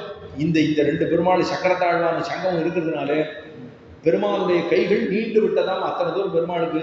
அப்படி இருக்கக்கூடிய எம்பெருமான் கண்ணநீர் கைகளால் இறைக்கும் சங்கு சக்கரமென்னே கை கூப்பும். பார்த்த உடனே கை கூப்புறது. இந்த கை கூப்புறதுக்கு ஒரு அழகான ஒரு விஷயம் சொல்லுவா. கை கூப்புற போது பெருமாள் என்ன பண்றாரு? நம்ம கையை பெருமாள் அஞ்சலி அப்படின்னு. அஞ்சலி அப்படின்னா கை கூப்புறது. கை கூப்புறதுக்கு என்ன அர்த்தம்னா அம் ஜலயதி இது அஞ்சலி. அம் ஜலயதி, நாம் இப்படி கையை கூப்பிடுவதனால பெருமாள் எப்படி படுறான்னா நீர் பண்டமாக உருகுகிறார். அம் ஜலயதி, ஜலம் மாதிரி பெருமாள் நீர் பண்டமாக உருகி விடுகிறார். அதனாலதான் இதுக்கு அஞ்சலி. கை கூப்பிடுறது அஞ்சலி. அம் ஜலயதி இது அஞ்சலி. ஏன்னா சம்ஸ்கிருதத்துல ஒரு வார்த்தை சொல்லணும்னா அதுக்கு தாதுக்கள் இதுதான் இங்கிருந்து ஆரம்பிச்சிருக்கு அப்படின்னு சொல்லுவாங்க. அம் ஜலயதீதி அஞ்சலி. பெருமாள் சங்கு சக்கரங்களே கைகூப்பும் தாமரை கண்ணனே தொடரும். நேற்றுக்கு பார்த்த முடியும் போதரி கண்ணினாய் பெருமாளுடைய கண்ணு புண்டரி காட்சன் செந்தாமரை கண்ணன் அதெல்லாம் பார்த்த முடியும். இப்போ கண்களை பார்த்தாலும் தாமரை கண்ணனே தளர்ந்து விடுகிறாளாம் இந்த பெண்கள். எங்கனே தரிக்கேன் இந்த பெருமாளை விட்டு நான் எப்படி இருக்கேன், எங்கனே தரிக்கேன் இவள் தரத்து எனக்கு பைத்தியம் பிடிச்சு போடும் போல இருக்கே, நான் என்ன பண்ணுவேன் தெரியலையே ஆழ்வார் உருகுவதாகத்தான் பாசனம் இருக்கு. சங்குடு சக்கரம் ஏந்தும் தடக்கையும் பங்கைய கண்ணா. அவனுடைய கண்கள் தாமரை கண்களை ஒத்ததம்மா. அந்த எம்பெருமான பாட வேணுமே. பிரீதிக்கு போக்கு விடாக நமக்கு ஒரு ஆசை இருக்கு. ஆசை வந்து நமக்கு வீட்டில் ஒரு நல்ல காரியம் நடந்துச்சுங்களேன், உடனே என்ன பண்ணுவோம்? இன்னைக்கு ரொம்ப சந்தோஷமா இருக்கேன், வாங்க எல்லாரும் வெளியில் போய் சாப்பிடுவோம் அப்படின்னு சொல்லுவா இல்லையா? பிரீதிக்கு போக்கு விடாக ஒரு ஆசை வந்துருக்கு, நல்லா திருப்தியா இருக்கு. அவருக்கு ஆசை செலவு பண்ணாம இருந்தாலும் தொடர்றோம், நித்தபடியே காசே கொடுக்க மாட்டாங்க. ஆனா ஒரு வீட்டுல ஒரு சந்தேகம்னு வந்துருக்குன்னா அவா எல்லாரும் போலாம், அது கிடக்குதா போலாம் அப்படின்னு கிளம்பிடுறோம் இல்லையோ. அப்ப பிரீதி பகவானை பாட வேண்டும் என்கிற துடிப்பினாலே சங்கு சக்கரம் ஏந்தும் தடக்கையன் பங்கைய கண்ணானை பாட. அந்த பங்கைய கண்ணன் என்று சொல்லப்படுகிற தாமரை கண்ணனை பாட ஏலோர் எம்பாவா அப்படின்னு பெருமாளை பாட வேண்டும், கீர்த்தனம் பண்ண வேண்டும், அர்ச்சனம் பண்ண வேண்டும், தாசியம் பண்ண வேண்டும் என்று சொன்னதாக இருக்கக்கூடிய பாசுரம் தான். எங்களை எல்லாம் முன்னாடி எழுப்புறேன்னு சொல்லிட்டு நீ தூங்கிட்டு இருக்கிய பெண்ணே, பெருமாளை போய் சேர்க்க வேண்டாமா வா என்று அழைத்ததான பாசுரம் இன்றைய பாசுரம் 14வது பாசுரம். இப்போ ஸ்ரீரங்க மகாத்மத்தில் இருக்கக்கூடிய இன்னும் சில விஷயங்கள் ஒரு 5 நிமிஷம் சொல்லிட்டு முடித்துறேன். இப்போ பிரகலாதன், அதாவது இந்த ரங்க விமான பிரதட்சணத்தினுடைய பெருமை, ரங்க விமானத்தை சேவிக்கிறதுனுடைய பெருமை என்ன?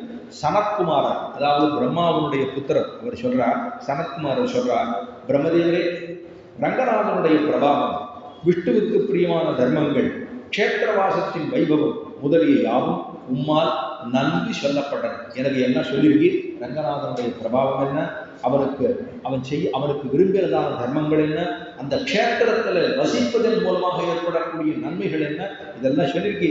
ஆயினும் எனக்கு திருப்தி உண்டாகவில்லை. யாரு சொல்றார்? சனத்குமாரர், பிரம்மாவுடைய புத்திரர் சொல்றார், சுவாமி, சம்பத்து, பிரவருத்தி, தீர்காயுஷு, பகவத் கிருபை, மோட்சம் இத்தனையும் கிடைக்கும்படி ஒரு தர்மத்தை சொல்லும். நமக்கு இந்த தர்மத்தை சொல்லும். என்ன கேட்கிறானா?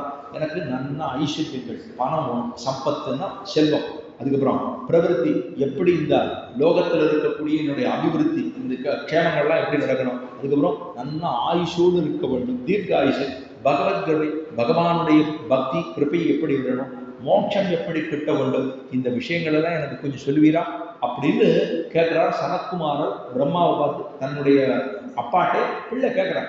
அதுக்கு பிரம்மா சொல்றார், உடந்தாய், உன்னுடைய கேள்வி லோக அனுகிரகமாகவே ஏற்பட்டது. உன்னோட கேள்வி உனக்காக நீ கேட்கல, லோகத்துல எல்லாருக்கும் தெரியணும், அதுக்காக லோக அனுகிரகமாக ஏற்பட்டது.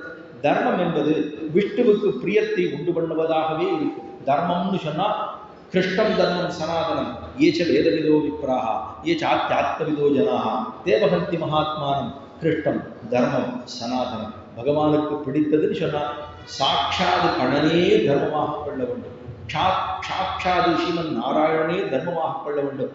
தர்மம் அப்படின்னு சொல்லிட்டா, தர்மம்னு சொன்னா அதுதான் நம்மை வழிநடத்தி கொண்டு செல்ல போகிறது. அதைத்தான் ஒவ்வொரு ஆத்மாவும் புறப்படும் போது இவன் பண்ணதான புண்ணியங்கள் தான் இவனுக்கு வழியே கொடுக்கும். இவன் இந்த லோகத்தை, இத்தனை லோகத்தை தாண்டி போனோம்னா அவனுக்கு இவனுடைய தர்மம் தான் வழிகாட்டும். இவன் எந்த லோகத்துல என்ன பண்ணிருக்கானோ அதுக்கு தகுந்தாப்புல அதெல்லாம் வழிகாமி. எனக்கு ஒருத்தரை பத்தி நம்ம போனதுக்கு அப்புறமும் சொல்லிட்டே இருக்கும், இத்தனை பண்ணாலும் சொல்லுவோம். அதனுடைய அர்த்தம் என்ன தெரியுமா? வாழ்ந்த போது அவர் எப்படி வாழ்ந்தாருங்கிறதுக்கு தான் அவ்வளவு பலம் கிடைக்கும். இவ வாழ்ந்ததனுடைய, எப்படி வாழ்ந்திருந்தா அவருடைய பேர் இன்னைக்கு நிலைச்சிருக்க முடியும். ஒருத்தர் எப்படி வாழ்ந்தான்னா அவனுடைய பேர் வெளியில இருக்கா, அவன் வாழ்ந்த விதம் சொல்லப்படுகிறது. இல்லைன்னா அவனை பத்தி யாருமே தெரிஞ்சுக்க போறது இல்லை. அதுதான் சொன்னா, மேலே நான் சொல்லுவதை சாவதானமாக கேள், நிதானமாக கேள். இதை கேட்பதில் உனக்குள்ள ஆதரத்தை அறிந்து முக்திக்கு முதல் சாதனமாயுள்ள இந்த ரகசியமான தர்மத்தை உனக்கு சொல்லுகிறேன். முக்திக்கு வழிகாட்டுற இந்த தர்மத்தை உனக்கு சொல்றேன். காவேரி நடுவில் சந்திரபுஷ்கரணி கரையில் ரங்க விமானம் இருப்பதாக சொல்லி இருக்கிறேன், முன்னாடியே சொல்லியிருக்கேன். இப்போ அதை பிரதட்சணம் பண்ணி நல்ல கதி கிடைக்கும். அதை பிரதட்சணம் பண்ணா நல்ல கதி கிடைக்கும். ஏன்னா அந்த விமானத்துக்கு பேரு பிரணவ ஆகார விமானம். பிரணவ ஆகாரம்னா ஓங்கிற பிரணவம் துதிக்கும்படியாக இருக்கக்கூடிய, அதை பார்த்தோம்னாலே 4 இருக்கும், மேல 4 கலசம் இருக்கும். அந்த 4க்கும் 4 பேர் உண்டு. அதுவும் கீழே சொல்ல போறோம். தர்ம அர்த்த காம மோட்சங்கள் 3 உள்ளுக்குள்ள இருக்கும். இதே போல காவேரி கரை போல அந்த கரை பற்றி சொல்லுவோம். தெற்கு காவேரி, அதாவது வடதிருக்காவேரியில் இருக்கக்கூடிய தெற்கு கரை, வடக்கு கரை, தென்திருக்காவேரியில் இருக்கக்கூடிய தெற்கு கரை, வடக்கு கரை, இதெல்லாம் ஒவ்வொன்றும் தர்மார்த்த காம மோட்சங்களே அதாலே சொல்லப்படுகிறது. கரைக்கு முதற்கொண்டு சொல்லப்படுகிறது. அதுதான் சொல்றா, 1000 அக்னி ஹோமத்துக்கு 16,000 வாஜ்பேயத்துக்கும் ஏற்பட்ட பலன் ரங்க விமான பிரதட்சணத்துக்கு உண்டு. இந்த ரங்க விமானத்தை பிரதட்சணம் பண்ணா 1000 அக்னி ஹோமம் பண்ணா எவ்வளவு? 1000 ஹோமங்கள் பண்ணி அக்னி வச்சு ஹோமம் பண்றோமோ, அக்னிஷ்டோ ஹோமத்துக்கும் 1000 வாஜ்பேயோ, 16,000 வாஜ்பேயோ, வடக்கெல்லாம் வாஜ்பேயி அப்படின்னு பேர் வச்சுக்கிறாளோ, அது ஒரு ஹோமத்தினுடைய பேர். அந்த ஹோமத்தை பண்றவாளுக்கும், அதாவது 16,000 வாஜ்பேய யாகத்துக்கும் 1000 அக்னியூட்ட ஹோமத்துக்கும் சமமாக இருக்கக்கூடிய பலனை கொடுக்கக்கூடியதுதான் ஸ்ரீ ரங்க விமான பிரதட்சணம்.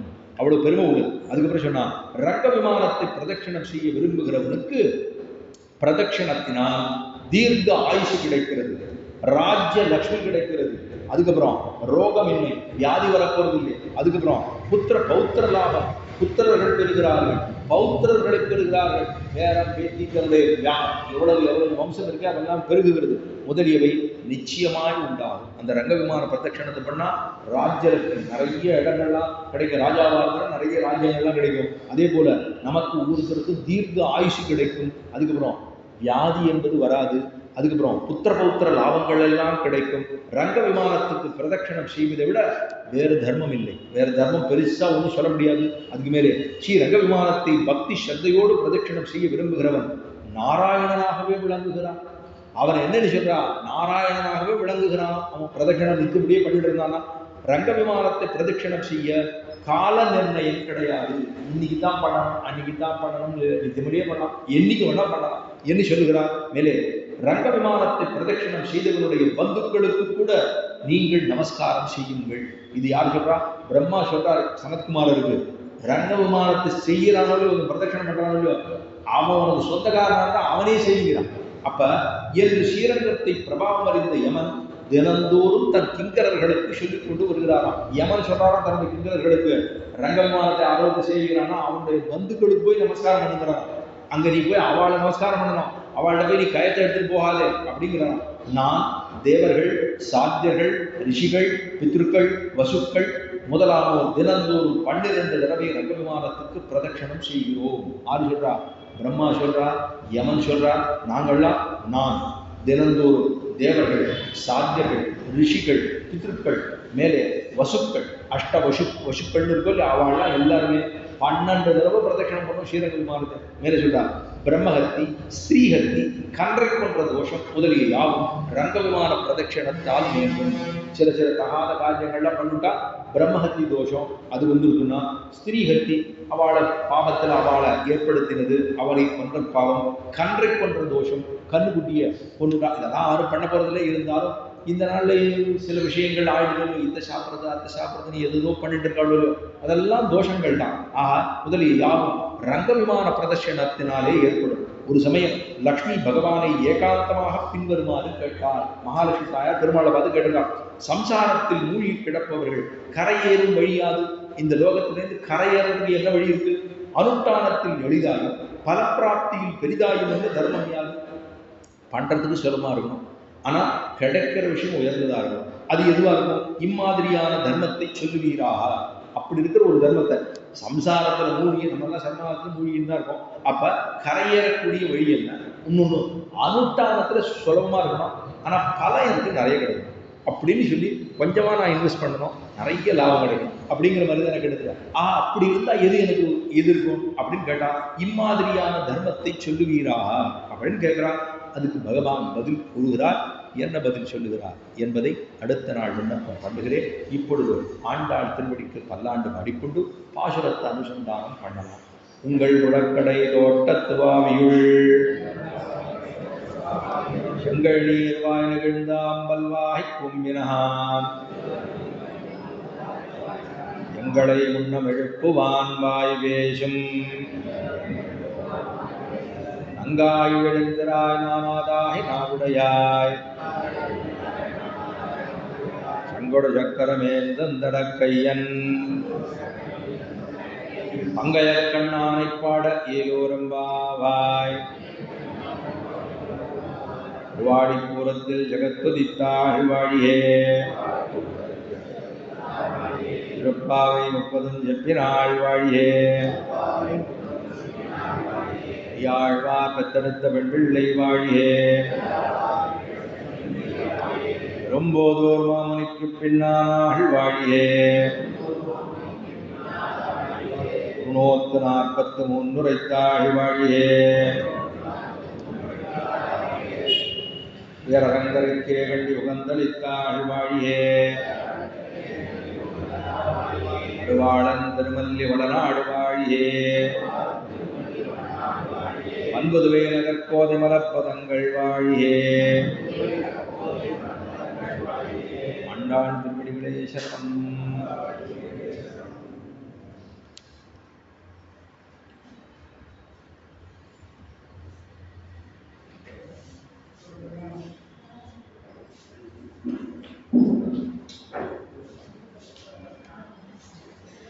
Thank you.